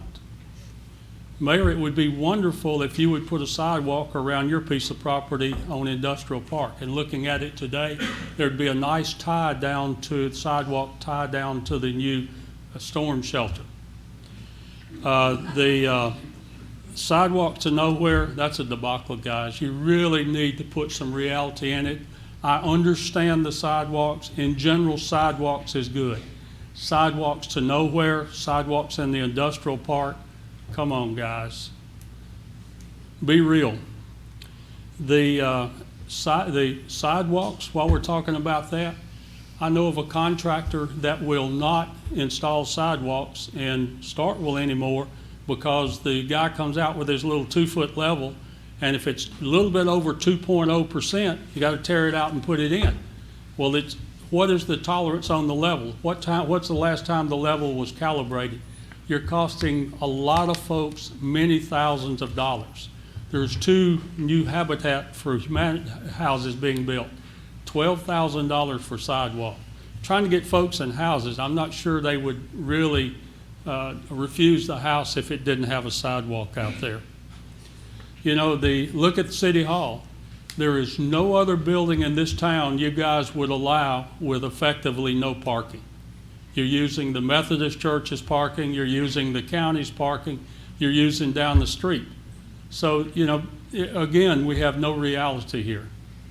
And that's the reason that a lot of us oppose the annexation. We know that we're screwed if we get annexed. Thank you, Mr. Prysock. Anyone else? Hi, Mayor. Hey. My name is Carl Zitta. It's going to be hard to follow the passion that's been displayed before you tonight, but I want to appeal to your reason. Mr. Bond, you presented some good points. Mr. Perkins, you presented some good points. You have an interesting point about the controlling the access to the city. But I want to appeal to your reason. You're about to go into a new phase of due diligence. You've heard that some numbers in some areas might not be accurate, so you're going to take another look at that. There's a lot of engineering talent in this room that's both active and retired that would dispute a large portion of the data that you've been given. I think that you need to take a much closer look at the accuracy of what's been presented. I'm unique here. I own property, equal amounts of property in the city and over in Shealy Hills. Also hunt on a lease that's 300 acres out on New Light Road. It's been amazing to me to watch the city grow over 52 years. And it's also been amazing to see it not grow over those 52 years. When we moved here in '72, it was just shy of 20,000, now it's 24. Not making a whole lot of progress. If you look at the map, if you want to see development in the red, stay out of it. Let the developers come in by themselves. Take it in at the right time. I'm not against annexation, but I'm against annexation at the wrong time. If you look at the numbers that have been presented, you take in about $150,000 a year. I believe you're going to approve a John Deere lawnmower at $66,000. What's the gain? I think that's what people don't see here that you're voting for, is why are we doing this when we have other priorities that could take precedence over it? So I'm all for annexation, but annexation at the right time for the right reasons, and look at the dollars. If it doesn't make financial sense, don't say we can afford to do it. Say we're going to do this and show the influx that's coming back into the city, and people will buy into it. And I think that's why they're not buying into this one. Thank you, Mr. Zitta. Anyone else? Yes, sir. I'm Jeff Foster. I live in Green Oaks in Starkville, Mississippi. Just a clarification point. Will there be more than 30 minutes at the public hearing per side, or is it 30 minutes time rule? Well, I was going to do 30 minutes. If the board wishes to change those times, then they are certainly free to do so. Thank you. Thank you, Mr. Foster. Anyone else? Anyone else? All right. Yes, sir. Thank you, Mayor Board. My name's William Wells. I own William Wells Tire and Auto in Clayton Village. Few concerns I have is some, I say horror stories, but stories that people trying to run a business in town, in the city, and new businesses coming to the city, and y'all making them change things and do things, and then they don't want to build here in the city. I feel if we move it out there, y'all gonna come in and tell me how to run my business, how to add on to my business, and then if somebody wants to buy some land from me, they're not want to buy it because they have to do so much like y'all want it to do instead of the way they can run their business. So that's my main concern. You know, instead of running business away, try to help them get here and build. Thank you, Mr. Wells. All right, anyone else?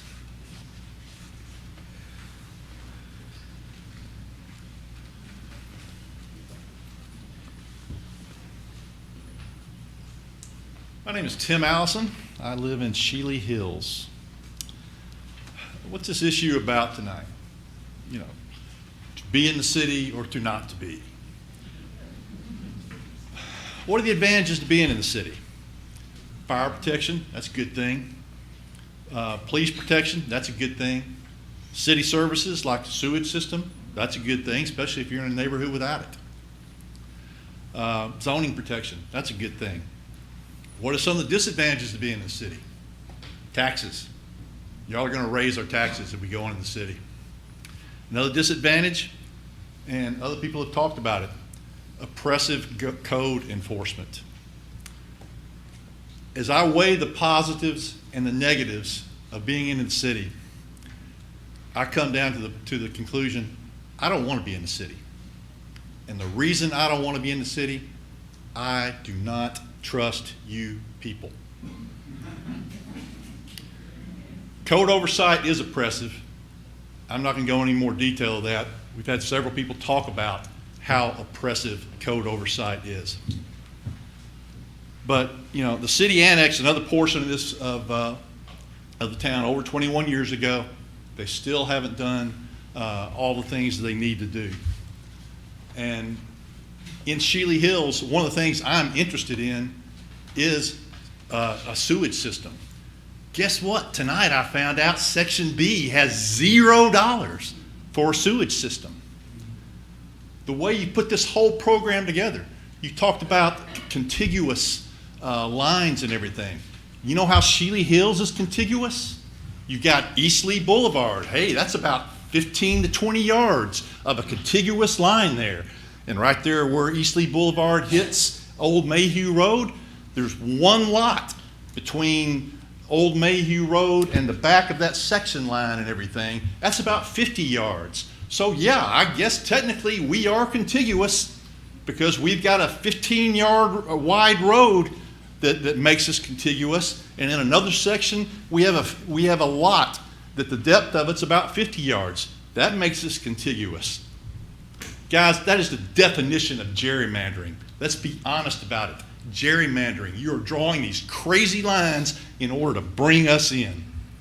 So, am I to trust this whole annexation deal is nothing more, it is nothing more than a land grab with intentions to take my tax dollars and use them in another part of the city? No, I can't do that. To me, that is exactly what y'all are trying to do. Once upon a time, this country fought a revolution over taxation without representation. That's what I feel like is going on here. Last meeting, Mayor, you talked about how this was part of your platform to run for mayor. Guess what? We didn't get to vote against you for having that as part of your platform. One thing I can guarantee it, if you annex my neighborhood in the fashion that you are, this heavy-headed Mr. Allison, that's your 3 minutes. You can Okay. come back during public hearing. Great. All right, anyone else? All right, I will close it for citizens' comments, and we will move next to public appearances. We have one public appearance, the AAU Track and Field Organization, Miss Felicia Ashford. Miss Ashford?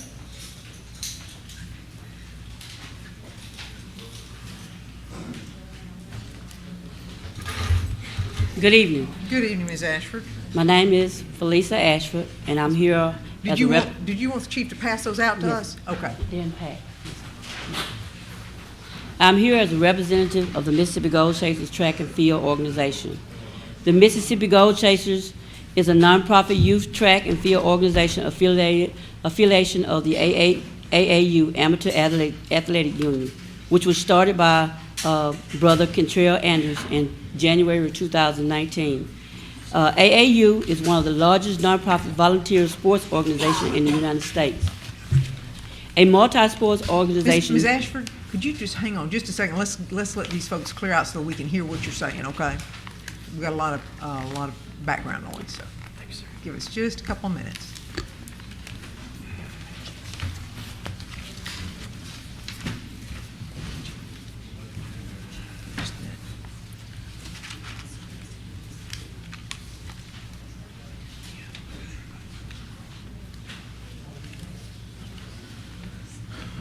And that'll also give us a chance to look at these while we're waiting. Yes, sir. Yes, ma'am.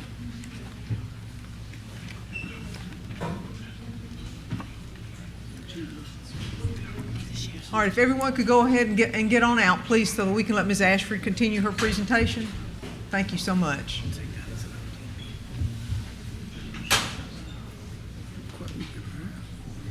And I don't have enough of them, so if you would share with the other. Okay, I'm happy to share. We'll pass it down. Here we go.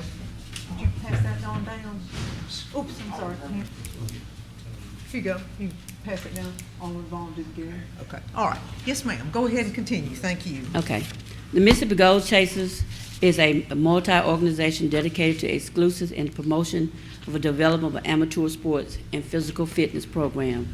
It is also a Club 3 member of the AAU organization, which classifies the organization as a nonprofit, not-for-profit organization, 501c3. Participation in outstanding sports events, ability to host events, and have access to second-party insurance coverage. The organization provides track and field coaching to boys and girls aged 5 through 18, and the opportunity for the youth to learn and master skills in track and field sports, as well as endure positive mentoring. The organization's first year have 35-plus kids. Here is just a few goals that we have for the Mississippi Gold Chasers. We're hoping to cut down the crime rate with our youth, with the importance of education, expressing the importance of education, hoping to conduct and how to conduct themselves, independency, respect for themselves as well as others, leadership, discipline, integrity, teamwork, motivation, overcoming their fears, and giving the kids the opportunity to compete in track and field. Bring an AAU track and field to our hometown by hosting an AAU track. In other words, more venue. And hoping to purchase a few vans to support the kids, for the kids to go to and from track meet. The Mississippi Gold Chasers organization hope that you, the city of Starkville Board of Aldermen, will get on board and taking their dreams to the next level. What you have also in the back is a copy of the expenditures that we've had for this first year, and we're asking that you all would do something as far as trying to help these kids take it to the next level. The 3 largest expenditures on that page is what we're asking for help with. Thank you. Okay, thank you, Ms. Ashford.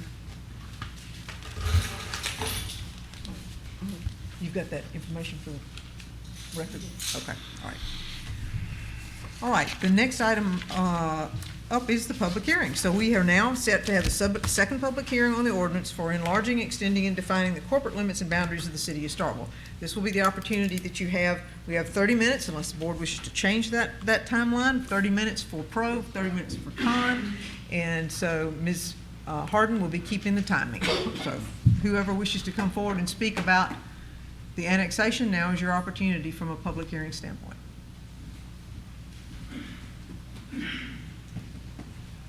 Okay.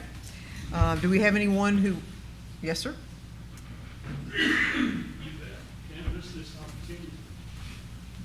If you would identify yourself also, once again, please. Again, Dwight Prysock. Yes, And sir. again, I have land between 182 and 82 from the intersection where they cross to the 16th section road. I've actually got 2 different parcels, properties in there. One of the things that I noticed Mr. Slaughter does not have in his deal is paving a couple streets like Lakeside Road, Boyd Road, a little piece of Cannon Road, East Sand Creek, Pat Station, I think I said Boyd Road, and Timberline. So you have no dollars in there, so they're just shot your economics. But they're all gravel roads and they need a little help. Some of those roads would only be paved to the city limits line, but still they need to be paved. The fire lines you've got in there, that's great. At some point, you're going to probably need a fire station. And looking at the mileage from the central station to the furthest point in the area you're annexing is about 4.5 miles, a little bit, just a hair over 4.5 miles. So in a fire truck through a congested area, that's a long haul. Most of us are not excited about Pafford. Leave me in the street. I'll get myself there or call the coroner.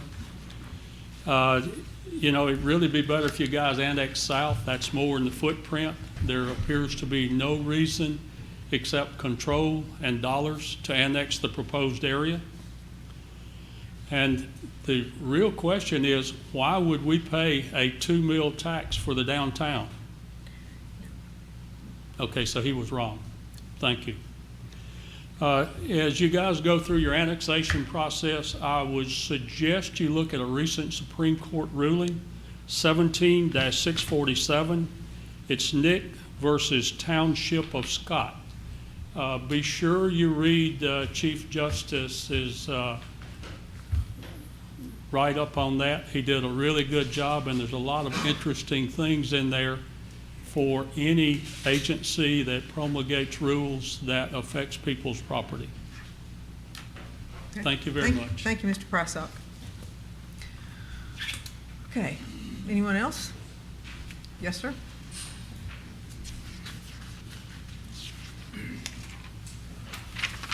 Bill Chapman, University Estates, properties on O'Mayhew Road and Cambridge at their intersection. When I was here before, I was talking about, the word that you said at the end of the last meeting, that if people don't want to come in, don't bring them in, don't force them in. And you've already spoken to that, except for my properties. So I'm concerned that there's no reason to include part of University Estates just because it's adjacent to O'Mayhew Road. Then I want to point out the difference between bureaucracy doing something and private enterprise doing something. And University Estates is private enterprise. My wife and I have hosted some Japanese students. And when they first came here, it was before 9/11. And they were able to go to Starkville High School. And Starkville High School charged them $6,000 tuition per year because they were legal aliens. The illegal aliens can go free. So the bureaucracy has some rules in it that don't make sense to people. And then the second year they were here, after 9/11, Starkville High School had not kept up its I-20 capabilities, so we had to put them somewhere else. And Starkville Christian had not gotten that many grades yet, so Starkville Academy was our choice. And we were amazed that the same degree, the same program was $3,000 per student instead of $6,000. The education is the same as far as Mississippi State is concerned, and admissions from Starkville High School, Starkville Academy was very similar.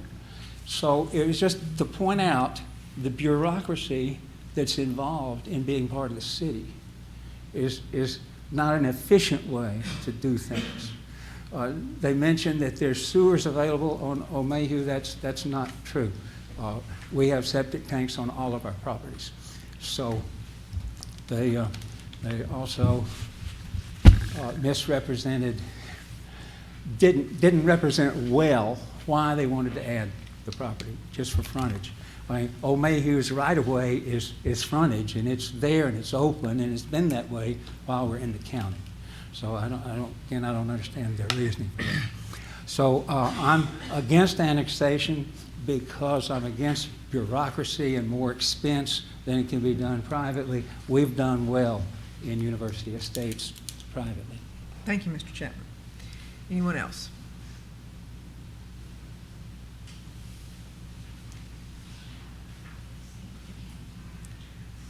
Okay, you've got, no, you've just got one gentleman who's gotten up twice behind you, so we'll let him come back and then we'll.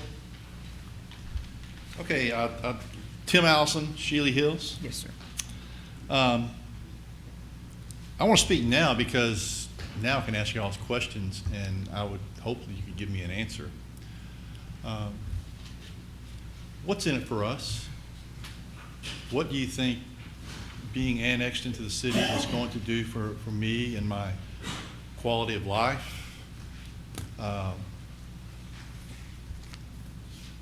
You know, this is July 2nd. On July 4th, we have a really special neighborhood. We have a big block party on every July 4th. We have a big fireworks display and everything. This will be the last year because the codes of the city of Starkville don't allow fireworks. So that won't happen anymore. A few weeks ago, big storm blew through town, brought down a lot of limbs. It's not a big deal because I can pick up my limbs and take them to the back corner of my lot and burn them. Not anymore. Starkville doesn't allow burning. A few years ago, I added on a screened-in porch. Every contractor I talked to said, "Are you in the county or the city?" And I said, "County." and they said, oh, man, that's good, because it is really tough to work with the city because the codes were tough to deal with. So, it's not a rhetorical question. What's in it for us? Anybody? We don't normally respond under public hearings. Oh, so We this just is not a dialogue. It is not. It is not. Okay, great. But we listen.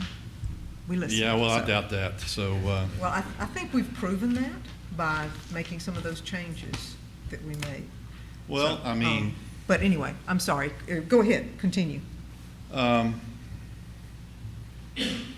you know, one of the things I'm interested in is a sewage system. He's not in here anymore.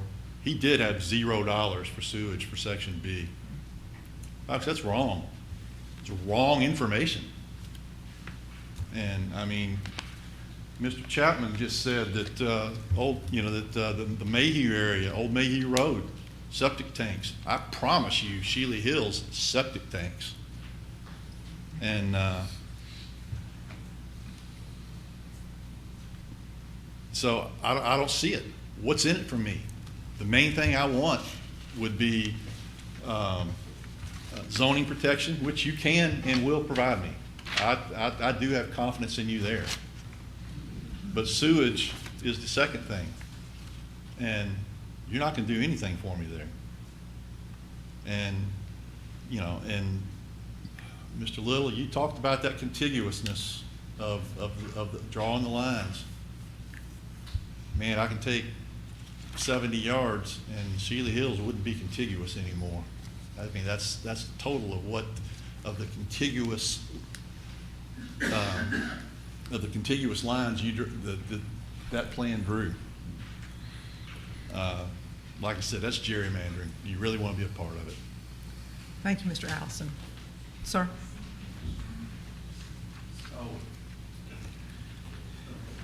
We do have fire hydrants in our neighborhood. We do have a water system that works. So, you know, we get no benefit from that either. Yes, sir.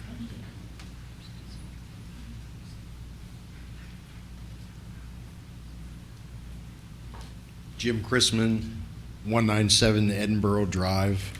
I was up here a few minutes ago, and I didn't quite finish the main point. So rather than belabor and go through all the other points, which I've already made a couple other times, let me finish what I was going to say about the population change. As I said, when you look at the financials, you're looking at the marginal analysis. When you look at the change to the city's composition, you also have to look at the marginal analysis. 60% of the current Starkville population is non-minorities, white. In the annexed area, even the smaller one, 70% is white. What's that going to do is it's going to shift the population in a way that could make a big difference. So it's about 100 voters. That doesn't sound like much, but when you consider in the last election, there was only 3,700 people who voted. That's 20% of the people who were able to vote. I don't know how many were registered, but of the people who could vote, only 20% voted. And the mayoral election, as you well know, was decided by less than 10 votes. So a shift of 100 people, even if you assume only 20% of those would vote, could have totally changed the last election and could totally change the coming election. So this is something that you might want to consider. And I know, Mr. Vaughn, you had talked about this a couple months ago in the paper. This is a real concern that you need to consider. And I'm not saying that it's good or bad, but it does affect things. And it's something, you can't just look at the averages. You got to look at the margins in this kind of issue. So, thank you. Mr. Chrisman. Okay, anyone else? this gentleman was getting up. He's still. Rob, you take a while, Rob, to get up here. You start, Okay. I'll start. Well, You'll be here when I get to okay. Okay.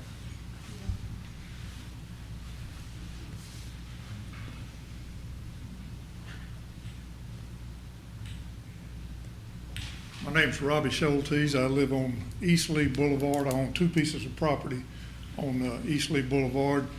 I'm a native of Starkville, but chose about 32 years ago to move outside the city limits as a conscious decision to have more freedom and flexibility with what I do with my property and to not be subjected to some of the zoning and codes that the city of Starkville imposes.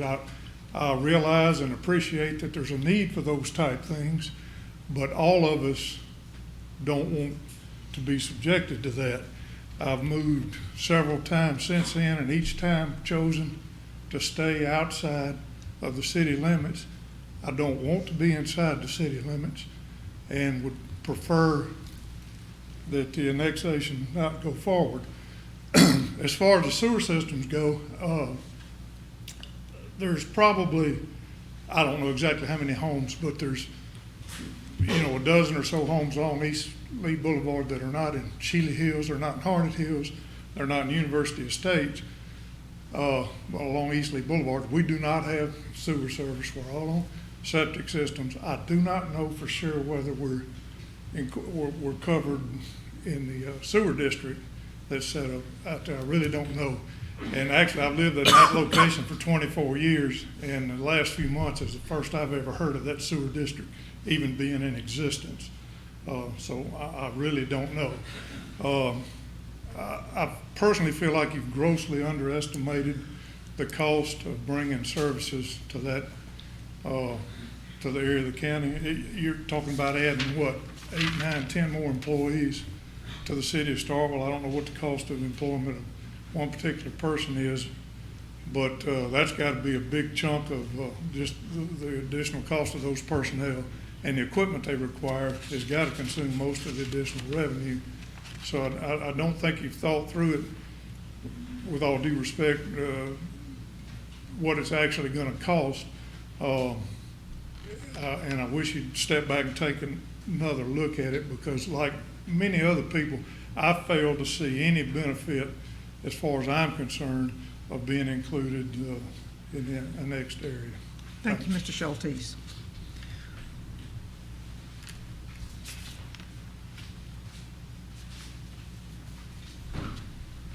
Again, I'm Jeff Foster.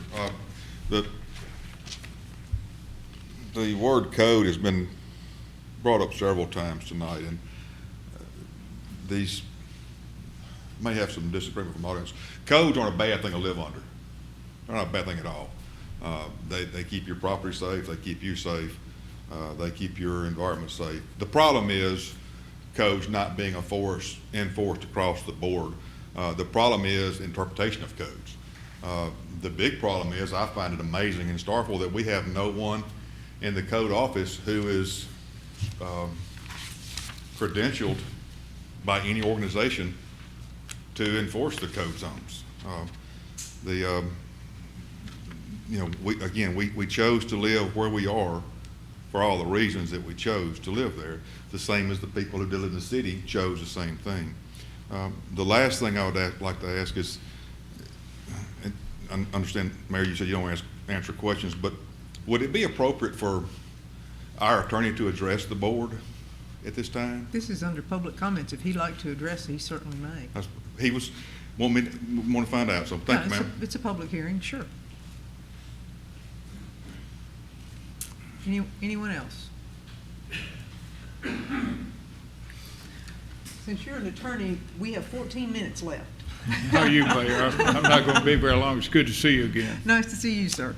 I'm Jim Herring. I'm an attorney from Canton. I was asked by a number of these citizens here to come and listen and learn at this hearing and talk to them about whether or not this proposed annexation is reasonable.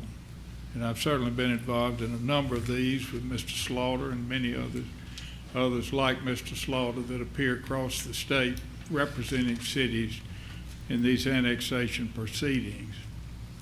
Only comment that, two quick comments, and then, first of all, it's, as we get close here now to July the 4th, to me, looking at these citizens out here, having their say before this body is very uplifting.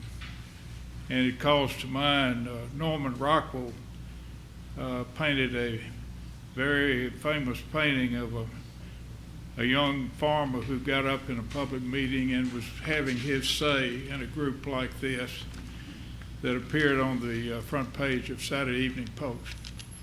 I saw a lot of Norman Rockwell type figures here tonight that were having their say as to their beliefs as to what they think is in the best interest of themselves and their families and Octavie Hall County and maybe the city of Starkville as well. So generally, the issue here is whether or not this proposed annexation is reasonable, quote unquote. For it to be reasonable, the city must provide something to the citizens in exchange for them being made a part involuntarily as a part of the city. There are many states we know citizens are allowed to vote on whether or not they want to be allowed to be annexed. Mississippi is not one of those states. And a city can pass an ordinance and have a court say it's presumed to be reasonable, and then give the citizens a chance to object as to whether or not the annexation is reasonable, based on roughly the 12 indicia that Mr. Slaughter was talking about. One thing to leave you with, and it does seem that the citizens have many of the services, if not most of the services that a city normally would offer in these outlying areas. As you consider whether or not to pass this ordinance, it would probably be well to remember that an annexation for purposes of gaining revenue, solely to gain revenue or taxes, the courts have ruled uniformly across this nation that that is unreasonable.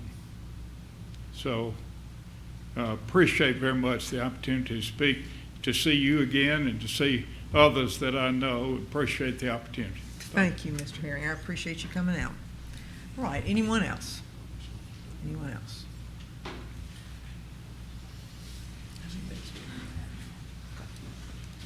Hello.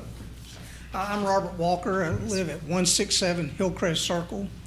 Little point of clarification. The subdivision I live in is actually not University Estates, it's College Vista, which consists of Hillcrest Circle, Ridgecrest Circle, East Road. We're 29 houses, and also Harned Road that comes from East Lee by the bookmark down to the bottom of the hill. One of many concerns here that have been presented tonight, one of mine is the services you say you can offer us is fire protection. Well, have any of you actually driven through our neighborhoods? Last year, a Greyhound bus errantly got into our subdivision and tried to take one of the curves. They didn't make it. They damaged the road. They had to be towed out. And my concern is that the fire trucks wouldn't even be able to get in there. If one did get in, the assisting units would not be able to stage as they need to. Also, the fire hydrants that we have are not actually fire hydrants, they're called filler plugs. If a Starkville City pumper hooked to one of those plugs, as someone stated to me, it would almost pull the sink out of your home because it's just not, the lines are not what they need to be to serve. So my concern would be what would be done about that, what could be done about that. Thank you very much. Thank you, sir. All right, anyone else? Anyone else? Yes, ma'am, if you come up.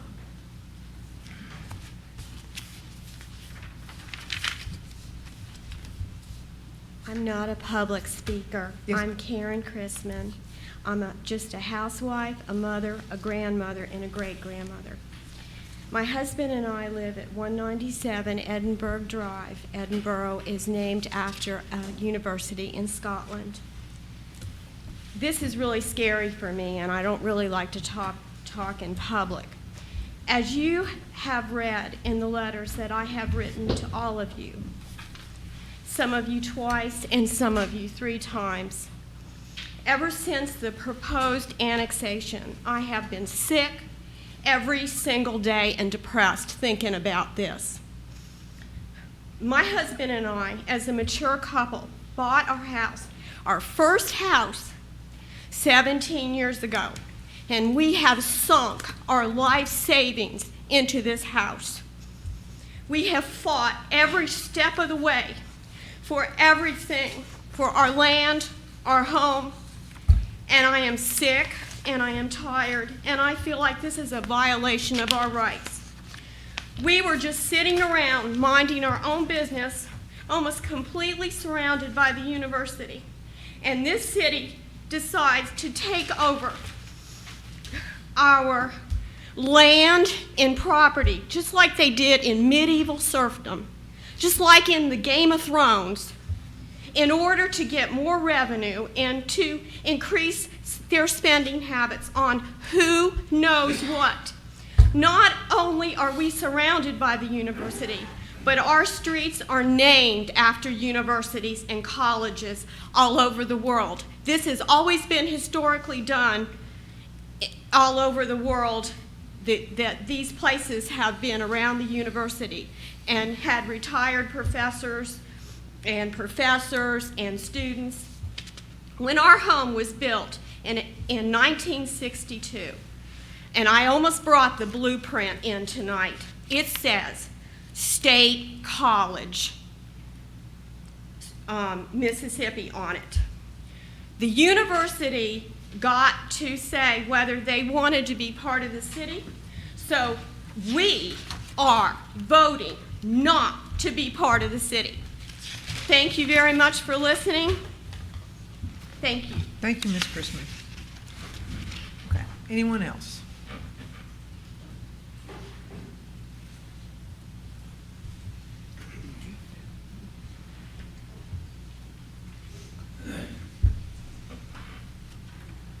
My name is Thomas Hannigan. I live at 672 East Lee Boulevard, across from the Schultes. I own some of the land that's in the area proposed to be annexed to B, and some that's been excluded as part of University Estates. And previously, you made a presentation to the Kiwanis Club, and I asked questions at that time, what services were going to be provided down East Lee Boulevard, and the answer is none that we don't have already. We have our water from the East Lee Boulevard Association. We have our own sewers. There is no sewer system. There is no plan to put a sewer system down East Lee Boulevard. We get our fire services under contract already because we're surrounded by university property. I already enjoy very favorable rates on my insurance. I have plenty of police protection from the Highway Patrol, the Deputy Sheriff that patrols regularly, and the Mississippi State's patrol that has to patrol past the Mississippi State property already. And in short, there are no services that the city will provide to those residents along East Lee Boulevard that they don't already enjoy. And so I asked the question at that time, what could you offer me? And even in the setting of the Kiwanis meeting, you simply looked around and asked, is there any other questions, or is somebody else wanted to talk? And that's what we're getting here too. Is there anybody else that wants to talk? Are you hearing us? Are you hearing what we say to you? Thank you, Mr. Hannigan. Anyone else? All right, seeing no one, we'll close it as a public hearing. Thank you all for, I'm sorry. Would you like for me to give you about a 2-minute synopsis on the sewer district out there so you know what's going on? We have approximately 3 minutes left. If you would like to do that, you may take the last 3 minutes. People here will definitely help you guys. Again, I'm Dwight Prysock, In my spare time, I manage East Octavia Hall Wastewater District for the board. It is a government agency created by the Octavia Hall County Board of Directors November the 2nd, 2009. We initially got a USDA $4.496 million loan grant. $2.9 million was the grant, and we have about 1,369 customers today. We anticipate a $5.3 million loan grant being funded by August the 9th that will supply sewer to University Estates, Shealy Hills, in that area. It'll also go up 16 Section Road past the railroad to the school, and it will supply steel plantation, plus there's several other people that will be connected. Most of this system is a pressure system and requires grinder pumps. The grinder pumps are in the USDA Rural Development Loan Grant and get installed by the district and operated and maintained by the district. The way we process the sewage, there is an interlocal agreement between the city of Starkville, Mississippi State University, and East Octavia Hall Wastewater District. We deliver to the North Farm on the Mississippi State, who delivers to the South Farm, who delivers to the city of Starkville, and Terry gets to process it down on Sand Creek Road. So that's kind of a little synopsis, and Appreciate you sharing that, because that means the city of Starkville is providing you sewer. But may I ask a quick question? Your certificated area? yes. Have you got a drawing of that? Because obviously these folks in Shealy Hills are not realizing they're in a certificated area. A lot of people do understand in both Shealy Hills and University Estates, because we go to the meetings, as you go to the meetings out there some, and give them an update every year. And it's finally, Cliff says he's going to try to get it funded by August the 9th in this year's money. So in about a year, we should be installing in University Estates if everything goes well. Okay, so the zero that was in our packet would be accurate if they're in a That is certificated correct. area.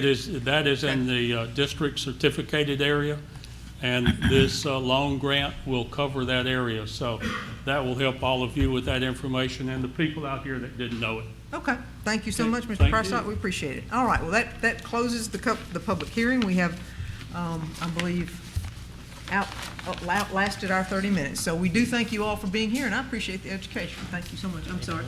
Oh, sure, let's take a 5-minute break. We'll come back at approximately 10 minutes to 8. We're in recess.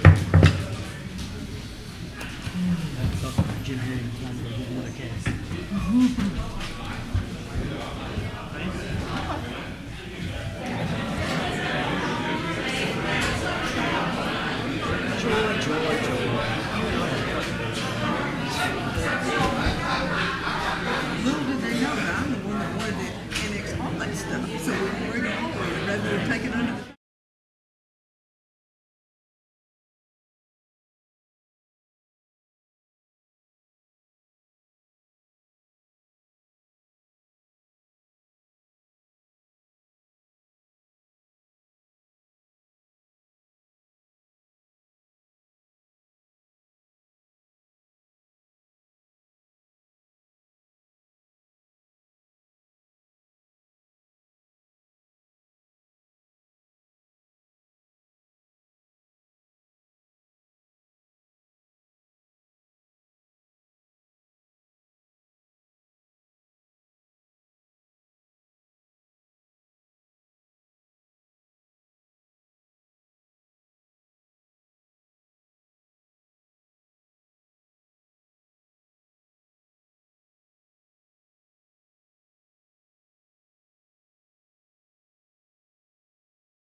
Thank you.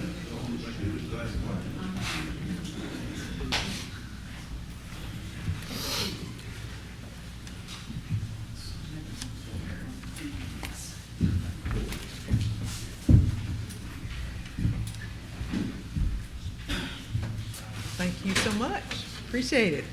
All right, our next item on the agenda, we have quorum? We have quorum. All right, the next item on the agenda is the public hearing and consideration of conditional use 19-06, which is a request to allow a mobile home to be placed at 1560 Louisville Street in an R5 zone with parcel number 105-16-009.00. This is what was tabled from our June the 4th meeting and needed needed to be publicized, I believe. So,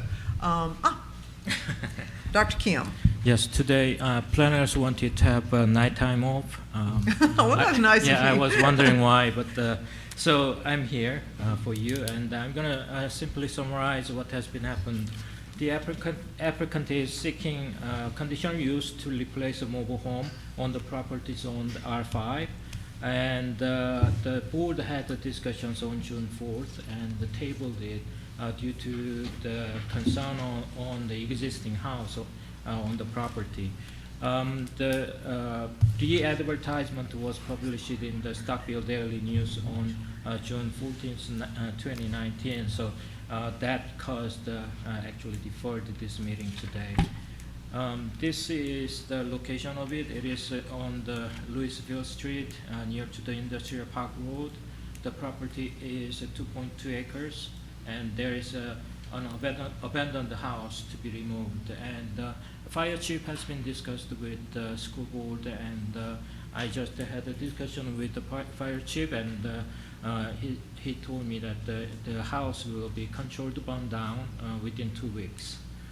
So I believe that will relieve some of our concerns, and it is consistent with the 2016 comprehensive plan because it is designated as a rural corridor, and it allows residential developments within it.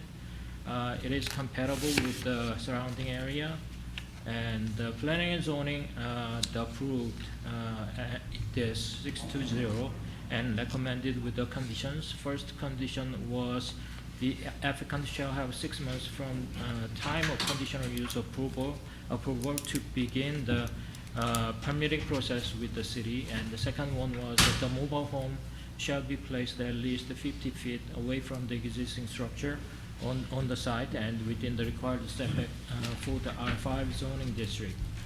Now, if the existing house is controlled burn down, then the conditions might be a little bit changed. The applicant shall have 6 months from the time of conditional use approval to begin the permitting process with the city, and the mobile home shall be placed within the required setbacks for the R5 zoning district after the controlled burning of the existing house. Thank you. All right, thank you, Dr. Kim. And is the applicant is not here this evening, right?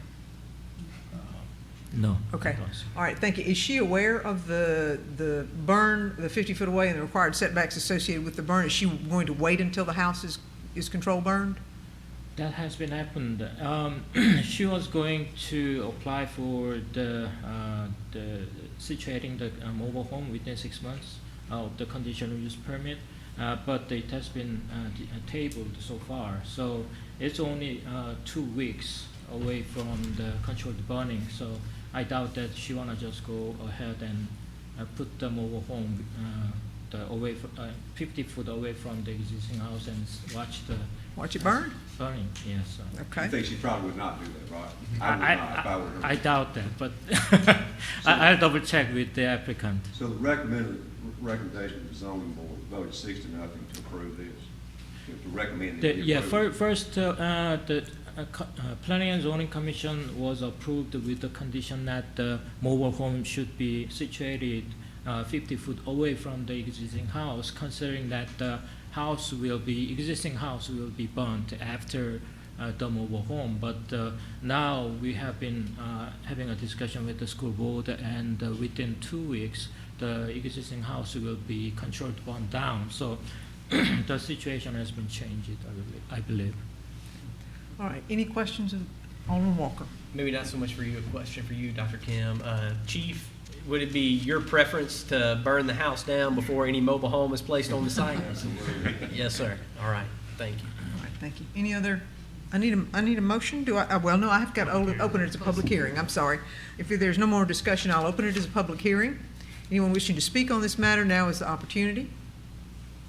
All right, seeing none, I will close it as a public hearing. Now we have opportunity for consideration. Do I have a motion? I have a motion from Alderman Sistrunk for approval of the CU 19-06 request for conditional use with the conditions as specified. All right, do I have a second? Second. Second from Alderman Vaughn. All right, further discussion? All those in favor, please signify by saying aye. Aye. Opposed? Motion carries. Thank you so much. It's unanimous. All right, the next item we have is the consideration of a fire protection agreement between the City of Starkville and Mississippi State University. As everyone knows, as I think everyone knows, we have been in a fire protection agreement with Mississippi State for 30 or so years, probably longer than the vice mayor has actually been on the board, I believe. That's right. And we have, over those number of years until now, we have been doing addendums to add to each one of those. And so in the interest of having something that is more concise and accurate without having to go back and reference addendums over the years, I had asked Mr. Latimer to craft something that would take us through this fire contract, and he has done so. We have gone back and forth with the university. They are, you can represent otherwise, Attorney Latimer, if not, they are in agreement with this particular fire protection.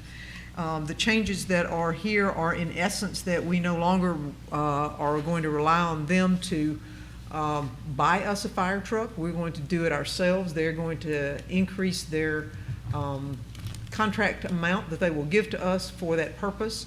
And they will not be they'll not be paying for a fire inspector, for example, that kind of comes with that. So we will be free to purchase our trucks as we wish to purchase them, and they will be paying a sum certain that is based on the contract.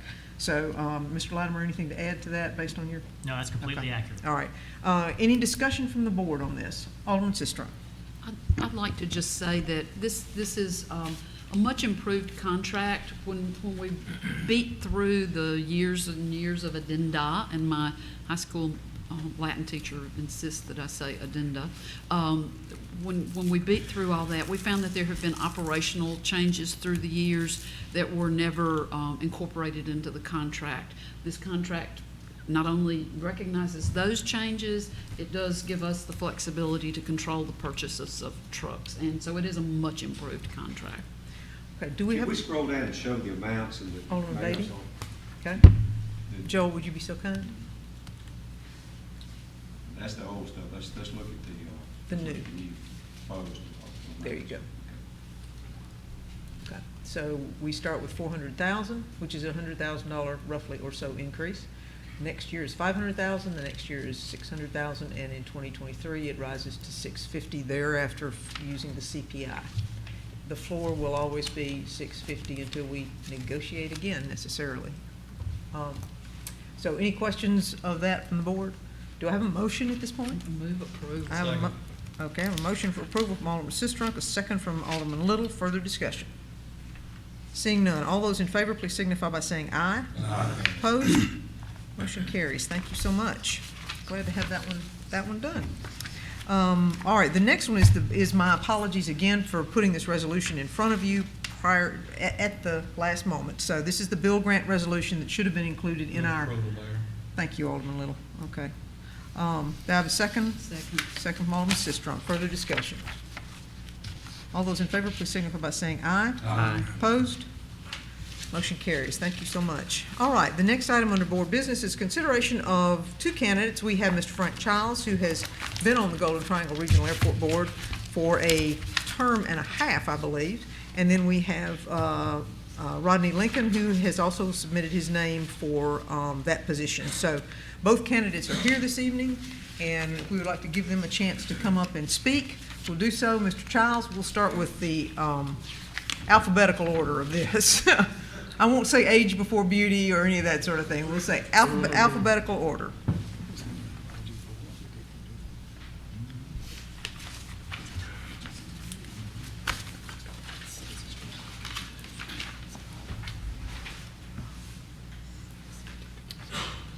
Madam Mayor, members of the Board of Aldermen, I'm Frank Childs, and I live at 12 Tally Hill Drive. I am a resident of Starkville, have lived here since 1977. I'm a State Farm agent and have practiced my profession in the insurance business since arriving here in Starkville.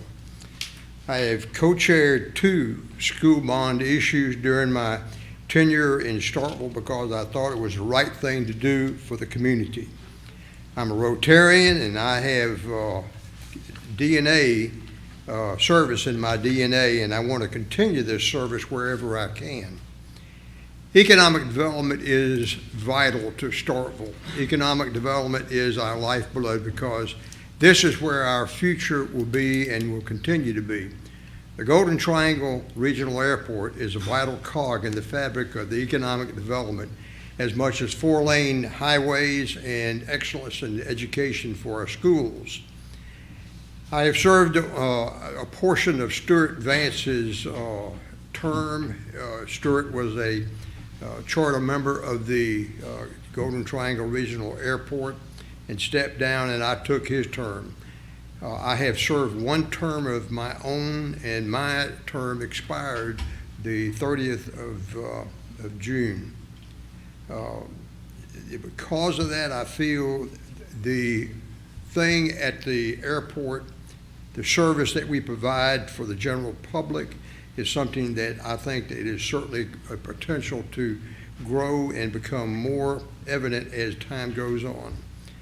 The Golden Triangle Regional Airport has grown to be the 3rd largest airport in the state of Mississippi, behind Jackson and Gulfport.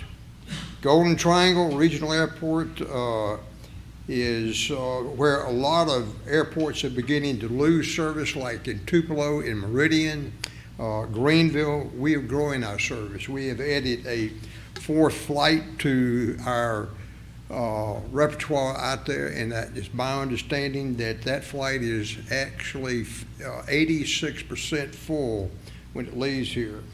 The biggest question I've been asked by so many people is, when are we going to have a westward flight to Dallas? Well, that's a very intriguing question, and we're working diligently with American Airlines and our congressional delegation for a westward flight. As we speak right now, American Airlines is canceling 115 flights per day. I can assure you that the people of Starkville, that the #1 goal of the board at the airport is to provide westward service to the Dallas area.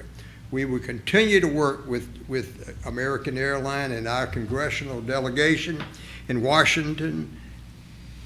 What is going to happen over a period of time, we can't really tell, but we are hitting all the hot buttons on this thing. We're in the final phases of our expansion of our terminal building, and you will receive an invitation to join us in the grand opening probably over in August. I think you will be pleased with the layout and the new flow that this will have.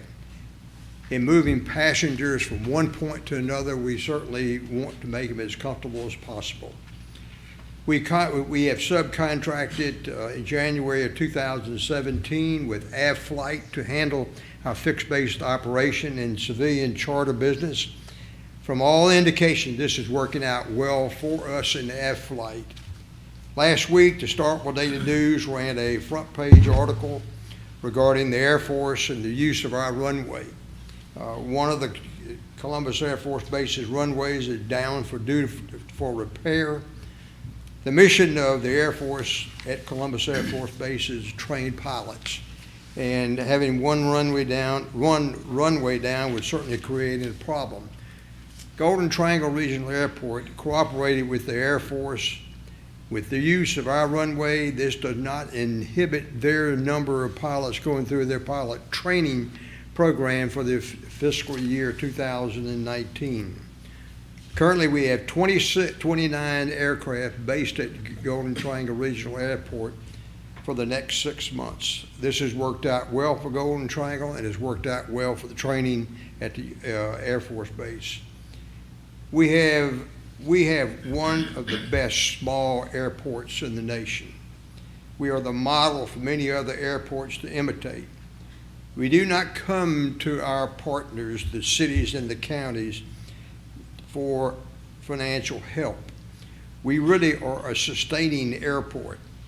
That brings value to Starkville and the whole Golden Triangle.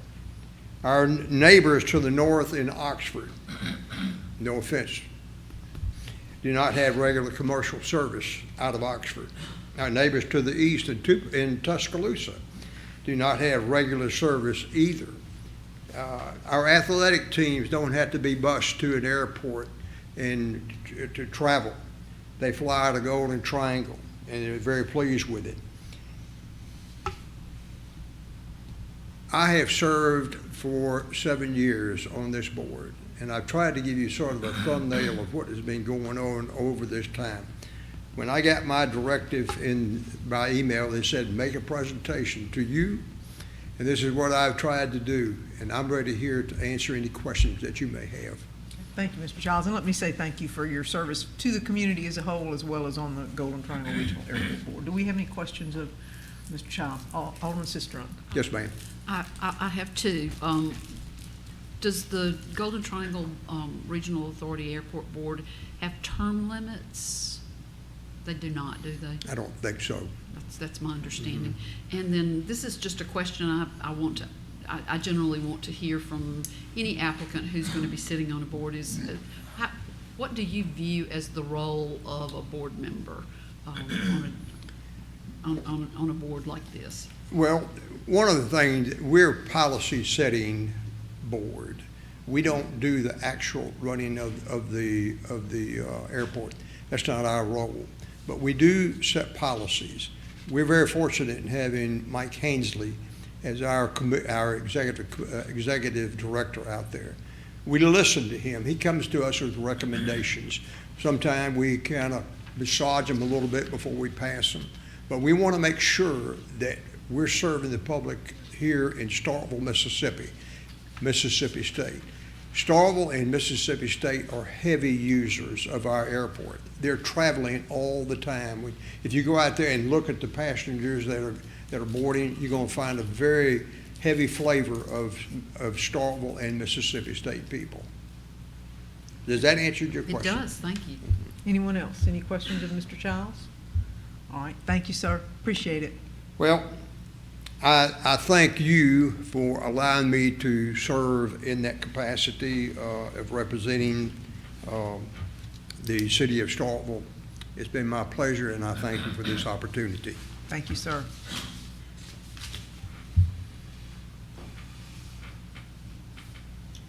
Mr. Lincoln?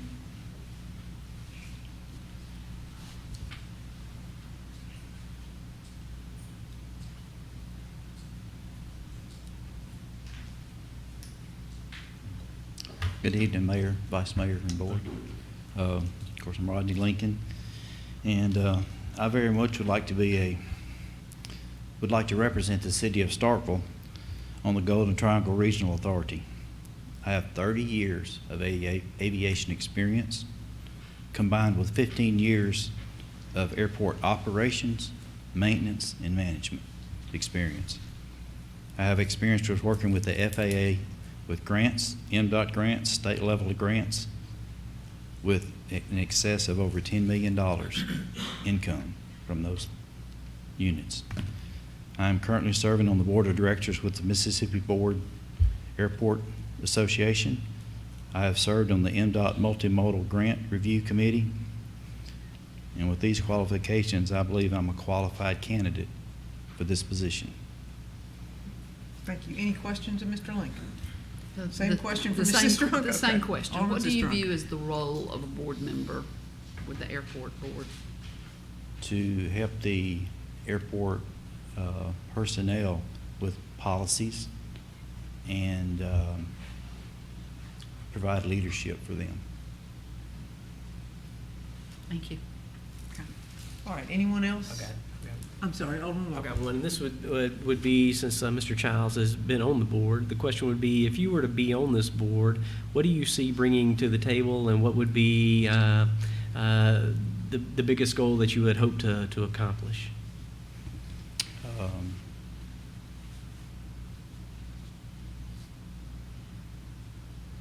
with my experience from where I'm at now to help with that board over there.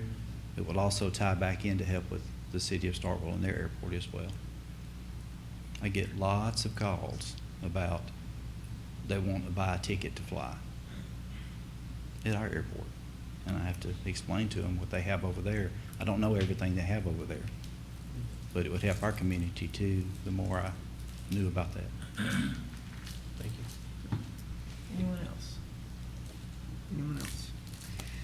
Okay, do we need a motion from someone? Alderman Sistrunk, see your hand. Thank you. I'm sorry, did you have something else you wanted to say? I apologize, I didn't mean to cut you off. Okay, all right, thank you. I would move the reappointment of Frank Childs to the Golden Triangle Regional Airport Authority for a term of 5 years beginning July 1st, 2019 and ending June 30th, 2024. Okay, I have a motion from Alderman Sistrunk to reappoint Mr. Childs. Do I have a second? Second. A second from Mr. Beatty. All right, any further discussion? Mayor, Alderman no Walker. discussion other than to say that, gentlemen, I certainly thank you both for considering applying and trying to serve the community in this role, so thank you. And I second that. Well, absolutely. Okay, motion second, no further discussion. All those in favor of Ms. Sistrunk's motion to reappoint Mr. Childs, please signify by saying aye. Aye. Opposed? All right, motion carries. Mr. Childs, congratulations. Mr. Lincoln, thank you very much for being willing to assist, and you're still out at our airport, right? Okay, thank you very much. All right, next item on the agenda is, and actually this is kind of superfluous, but since it's on there, consideration to fill a vacancy for the Starkville Activity Hall Consolidated School District with those interviews scheduled for the 3 applicants to be held at the next board meeting, which is July the 16th. So. Move approval. Thank you. I have a motion for approval from Alderman Walker. Do I have a second? Alderman Little, did I hear you? Yes. All right, thank you. All those in favor, discussion? All those in favor, please signify by saying aye. Aye. Opposed? Motion carries. All right, under planning, our next item is a special event request for the Bud and Burgers, which is a new event to be held on Lampkin Street. I have a motion for approval, Alderman Little. Do you have a second? Second. Second from Alderman Sistrunk. Discussion. Seeing none, all those in favor, please signify by saying aye. Aye. Opposed? Nay. Okay, by a vote of 4 to 2, motion carries. Next item is a special event also for Unwind Downtown. I have a motion, Alderman Walker, was that you? Alderman Little, thank you, sir. Second? Second. Second from Alderman Beatty. Further discussion? Like Unwind. All right, thank you. All those in favor, please signify by saying aye. Aye. Opposed? Nay. Motion carries 4 to 2. Thank you so much. All right, next item on the agenda is Finance Administration. We have a claims docket. Move approval. All right, I have a motion from Alderman Sistrunk, a second from Alderman Little. Further discussion? All those in favor, please signify by saying aye. Aye. Opposed? Nay. Motion carries 4 to 2. Thank you. All right, next item. You gentlemen have been very patient. Pafford has an update for us. Chief, would you like to escort the Pafford folks up and y'all join us up here and give us an update on your almost a year of being in the community?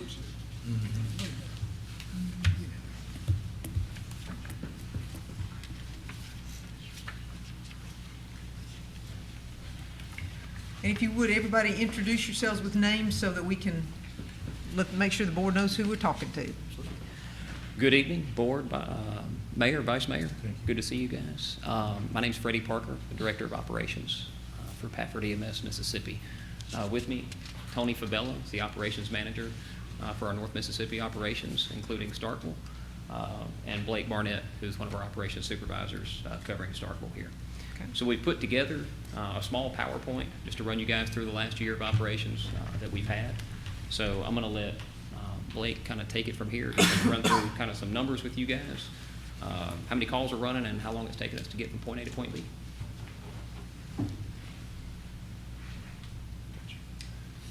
Evening.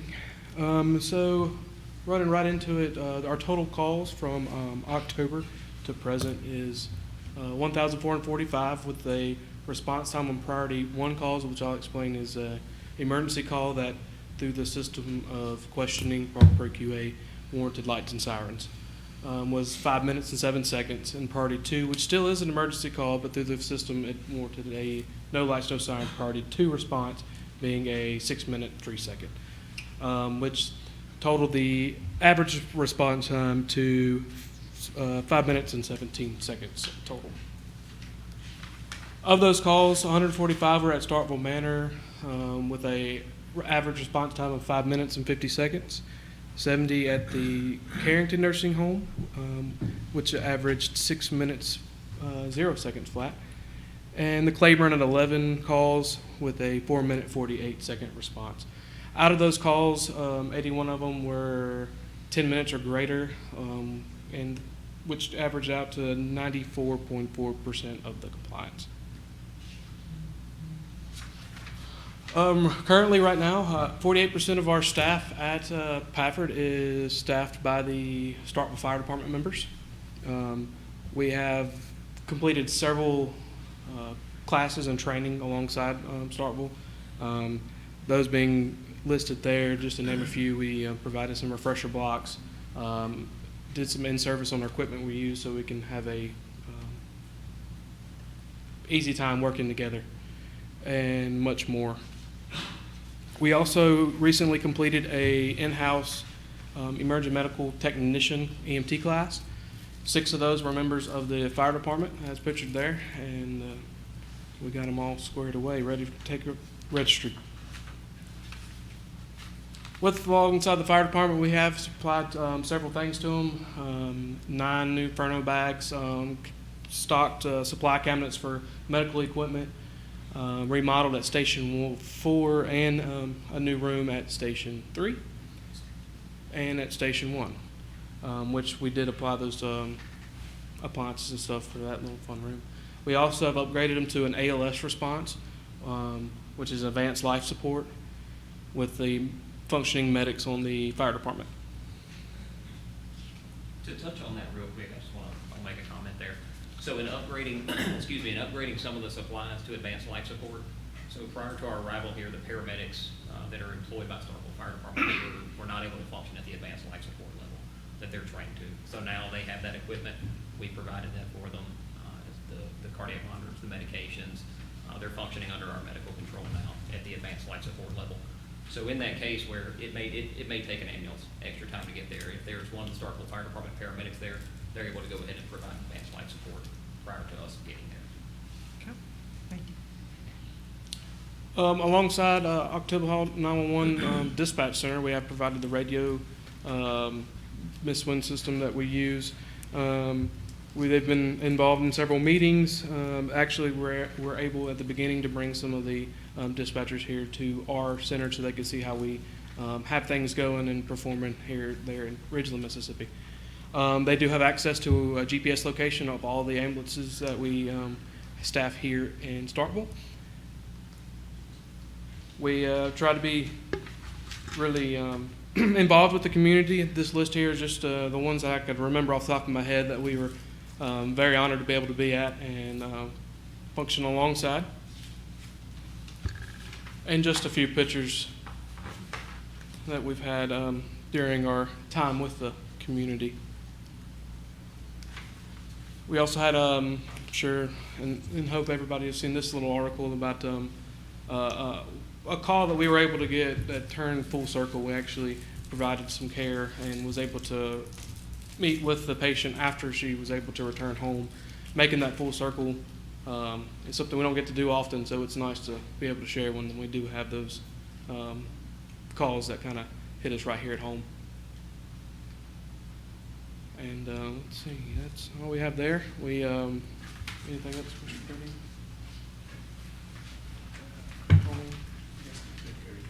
I just did want to recap also on before October, which is when our CAD system went live for Mississippi. Just wanted to recap the statistics that we had for August of 2018. We ran a total of 209 calls with a average response time of 4.7 minutes. and the delayed responses were at 7.1% with a total compliance of 92.8%. Also for September, we had 192 calls with an average response time of 5 minutes and 48 seconds with a 92.2% compliance. And as you can see from August and September's numbers, when we were really new to the area, we actually have brought our compliance up 2%. So we are gradually getting better and learning the areas and everything. Anything, Chief, you want to add it on? I'd just like to say, Mayor, Vice Mayor Board, there are a lot of things that are, of course, being said, but they have did everything that we asked them to do, that the board asked. They provided a room at Station 4, remodeled Station 4 with one of the ambulances at. Station 3, where the current ambulance sits at, they have a room that's been renovated up there. And at Station 1, we have a, get your call it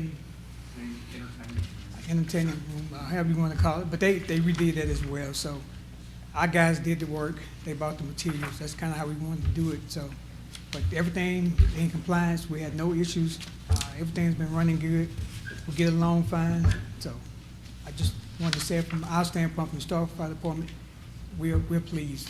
So, okay, thank you, Chief. Well, let's talk about the elephant in the room, if you will. Y'all are going down one ambulance, correct?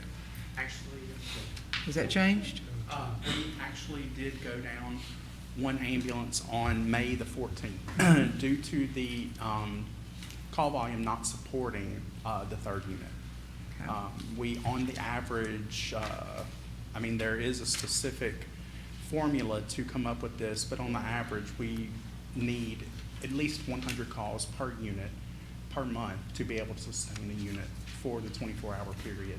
And we have not met the 200 calls except for 1 month, and that was the first month that we were here in August of 2018 with 209 calls. Okay, and so your compliance with our contractor or our arrangement is based on a time and response time, Yes. Is that accurate? Yes, Okay, ma'am. and y'all have met that? Yes, ma'am. We are staying Okay. well above 90%, which we initially were at 92%. Now we're at 94.4%. Okay, and your ambulances are based where? They initially were at Station 1, Station 5, and Station 4. When we decided to go ahead and reduce one 24-hour ambulance on May the 14th, we had closed Station 1 and opened Station 5. With that being said, we realized that due to the proximity of that fire station on the outskirts of town, it just would not cover properly. So that's when we decided to go ahead and move it over to Station 3 with the fire chief's permission. Okay, so you're at 3 and 4. 3 and 4 at this point. Okay, all right. Okay, any question? Alderman Sistrunk. Starkville is a town that has peaks and valleys in terms of how many people are in town, what demands are, that sort of thing. When we have something big going on, a football weekend, a Cotton District Arts Festival, that sort of thing, how do y'all handle that? Well, just say for instance, 4th of July. At this point, we do have 2 911 units that are on 24 hours a day. We are going to be putting up additional units to be able to cover, dedicated to that specific event. Anytime there's any major event here, we always put up extra units and/or extra crews, like during Bulldog Bash, Super Bulldog Weekend, anything like that where the population is going to explode. I believe we staff 5 units during Bulldog Bash. Yes. We staff 5 units during Bulldog Bash, Super Bulldog Weekend, that sort of thing. Obviously, when the populations go around. So we've gone from, I think May 14th, we've gone from 3 to 2 dedicated Yes. total to the city, correct?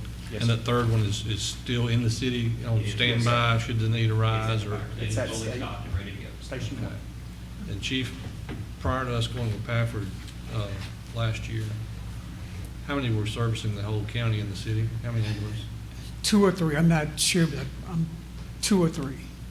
So, So just now depending, I think. So they've got 2 servicing the county, 2 to Right. 3 servicing the entire county outside the city, and we've got 2 exclusively dedicated for the city, so. Right.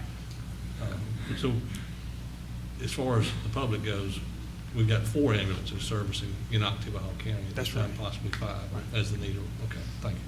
Thank you. Anyone else? Any other questions? Okay, thank you so much. Appreciate you. Sorry we had to make you wait so long. We appreciate you hanging in with us. All right, last item for us to take action on in open session is going to be the consideration of the approval of the revenue and discount policy. Mr. Logan, would you be so kind? Mayor, Vice Mayor, Board, thank you for your time to present this to you tonight. This revenue discount policy has been in the works for, I would say, a year plus now. There's a variety of goals with this revenue discount policy.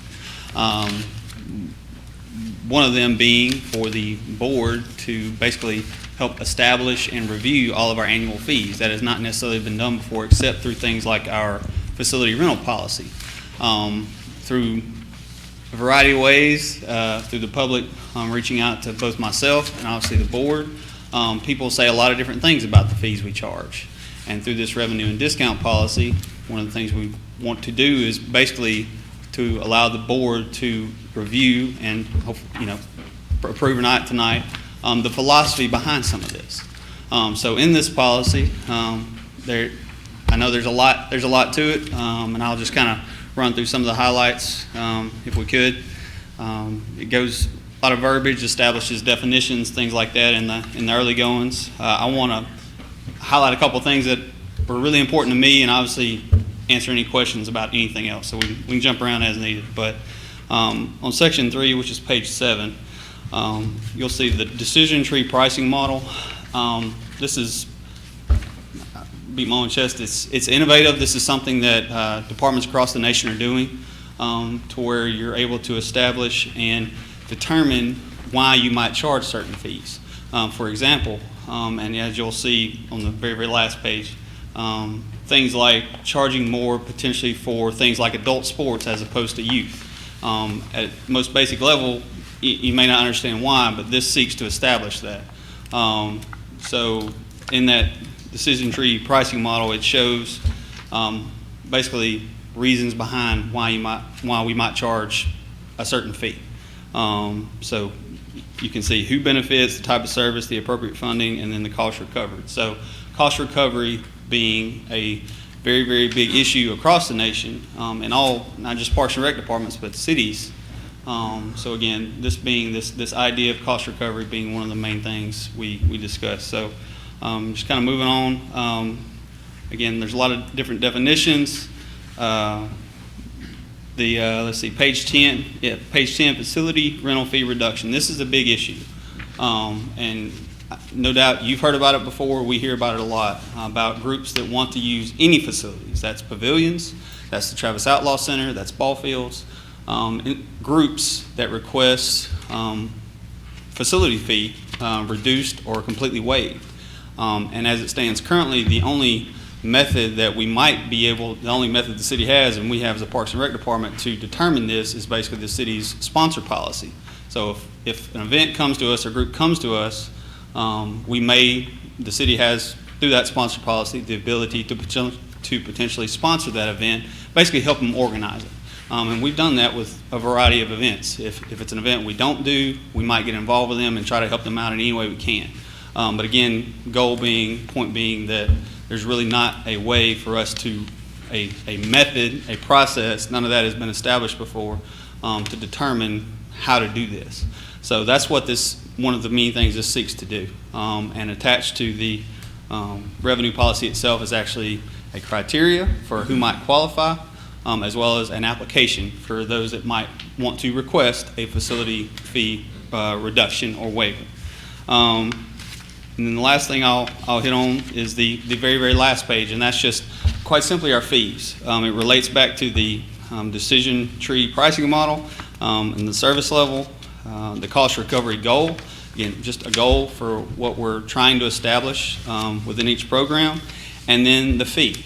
One thing that's actually come out of this fairly recently with the fee is that what we're seeking to do now, is actually very, very new, is to establish a monthly and an annual Travis Outlaw Center rate. So now you walk in the Travis Outlaw Center, you will pay either $3 or $5 generally to walk in and use the gym to play basketball or what have you. Through this, we will establish the monthly and annual rates, which will do two things. It's going to save the members of the public a lot of money, especially if they're using our gym facility often. And it's also going to reduce transactions on our end from the Parks and Recreation standpoint, thereby saving staff time. But again, back to just a sample, because I did a quick calculation just so folks know, and I'm looking at my phone for that reason, just to make sure I quote myself right. So if we have an individual that is 17 and under that comes into our gymnasium, they're going to pay $3. If they use our gym approximately 4 times a week throughout the year, their weekly expense would be $12. Their monthly expense would be $48. Through this policy, we set that as $30. Thereby, they're saving $18 a month. If they want to go ahead and purchase an annual rate of $200, they're saving over $300. They're saving approximately $376 in a year. For the 18 and over, if they same process, if they use approximately 4 times a week, they're going to save $40 a month if they sign up for an annual rate, and they're going to save over $700 in a year if they sign up for the annual. And that's the majority. There are any questions? I do. And I appreciate you developing something, because one of the things that I have heard is that there are a couple of things that I think we have been a little remiss in doing, and that is not in recognizing those who want to use it and use it frequently. $3 a day can be a hard hit. And so having some sort of monthly rate. The other thing that I think is important is that we are communicating to those folks who are coming down from Rock Hill, from wherever, they're making a long trek, that gym is available to them to use. And that was one of the concerns that I have heard, is that we'll come down to use it, but it'll be being used for some other event. So we need to figure out a way to tell these folks that, these are the times when it's going to be available. This is the cost of it. A monthly fee, I think, is very reasonable. It ends up being $1 a day, and if you're doing it frequently, then that seems to be reasonable to me. And I think that you and I had talked about maybe having some folks set up scholarships or some sort of support funding for some of those folks who can't afford it. So I would like to see us consider doing that as well. But how we get that information out there is important to me. Do we have any? May I respond? Sure, real quick note, and we actually implemented this within the last week. We now have a text alert available for the gymnasium. The signs are ordered, and we're going to set that at the front desk. So similar to our field status text alert that we send out on days when it's raining. We have about 160, I think, people signed up through that account. So every time it rains and we send out a text, those 160 people get an instant notification that our fields are closed. So we've done the same thing. And now we have a gym and walking track. We include that too, because we do frequently get calls about that. So we now have a gym and walking track text alert, and we've been in the process of promoting, and again, we'll have a sign posted at the front desk. Is there some reason that the walking track would be unavailable? Well, so for events that rent the gymnasium, the Travis Outlaw Center, some events very specifically request and do not want individuals walking on the walking track during that event for a variety of reasons. If it's a banquet or something more intimate, and they want privacy, and just if it's a private event, and they don't want the distraction of individuals above their head walking. And for that reason, we might need to or at their request close the walking track since they have the facility rented for the day. Okay, thank you. All right, any questions from anyone? Alderman Sistrunk, you've been busy tonight. No, I just wanted to point out something that I think is very important too, is that you do have a process for facility rental fee reductions, and that is granted to groups that have nonprofit status, and we will be using the Secretary of State's charity listing to determine that nonprofit status. Correct. People frequently confuse doing good work with being a recognized charity. So. Okay. All right. Anyone else? Any other discussion? All right. Do I have a motion? Move approval. Oh, I have a motion from Alderman Little. Do I have a second? Second. Second from Alderman Sistrunk. Any further discussion? Alderman Walker. Gary, I appreciate you bringing this forward. I think this is a good step in the right direction. The question I have is, it says you're going to be seeking for future boards to update numbers. Is that going to, at what point in the process does that happen? Is it going to happen during the budget talk? So to think about how the Parks and Recreation budget is going to apply, and is what we're proposing or potentially approving tonight going to be effective for this upcoming fiscal year? And how's that calendar process going to work? I would personally believe that annually would be appropriate. However, things change, so just fees change, uniform costs change, medical costs, a variety of things change. So I think the goal would be to review it annually, with the note that if we needed to come back before the board and change a fee for any reason, we do that.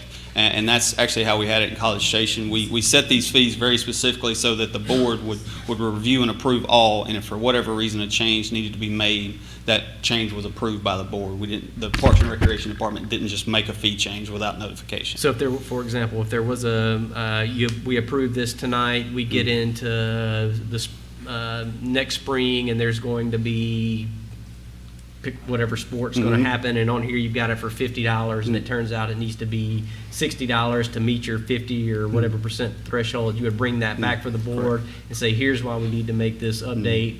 Here's the reasons to be able to meet this, and you would lay that out so people can make an informed decision. Correct. And also I would note that any new sports, we would probably bring those back, bring those to the board, say, and be a great opportunity for a presentation to introduce the new sport, and also while we're doing that to say, hey, this is our cost recovery goal, the fee we're proposing, and allow the board to vote on that.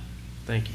Alderman Vaughn? What did you say about the walk track? You say when they have events, you can't, someone probably recommend not to walk, right?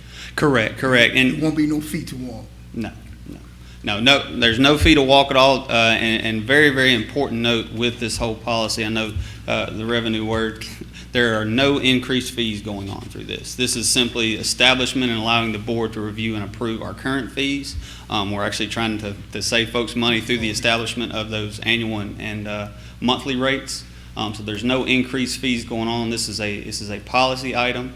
It's been a long time coming, and will allow us to position ourselves to be much more professional going forward. Okay, thank you. Anything else? Okay, all right. I have a motion and a second. Seeing no further discussion, all those in favor, please signify by saying aye. Aye. Opposed? Thank All right, you. motion carries. It's unanimous. Thank you so much. All right, and that completes our open session. The board will, do I have a motion to go into closed determination session? I have a motion from Alderman Vaughn. Do I have a second? Second from Alderman Little. All those in favor, please signify by saying aye. Aye. Opposed? Motion carries. All right, if you would, please, we're going to go into a closed determination session to determine the need for executive session.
All right, the board has authorized going into executive session for the purposes of considering a grievance relating to an employee grievance, a personnel matter relating to employee grievance, and then property acquisition for the property on South Washington Street and discussion of an appraisal. So if you would, please clear the room again. And Mr. Ware, before you go, are we picking up trash on Friday? All over town or just in the, just the normal places for Friday? Thank you, sir. Appreciate it.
author says. Right, thank you all. Mr. Latimer is going to, The board took action in executive session. It moved to deny the grievance of Starkville Fire employee Chance Cummings. okay, and there was no other action taken in executive session, so we are now out of executive session. We have one item remaining on the agenda, which is, thank you, request authorization to hire a training chief in the Starkville Fire Department. Do I have a motion? Move approved. I have a motion from Alderman Vaughn to hire, Clarence Parks, is that correct, Alderman Vaughn? As training chief in the Starkville Fire Department. Do I have a second? Second. Second from Alderman Beatty. Further discussion? All those in favor, please signify by saying aye. Aye. Opposed? Motion carries. Thank you all. The board will will have a work session on the 12th of July at noon on the second floor conference room. The public is invited to attend. The notice will be posted within an hour after this meeting is closed, and we appreciate your attendance. Press and public are invited. Thank you so much. Sleep well, sweet Motion to recess? Yes. Yes. I have a motion to recess from Alderman Walker. I have a second. I see it from Alderman Little. All those in favor? Opposed? All right, we are in recess. Thank you all.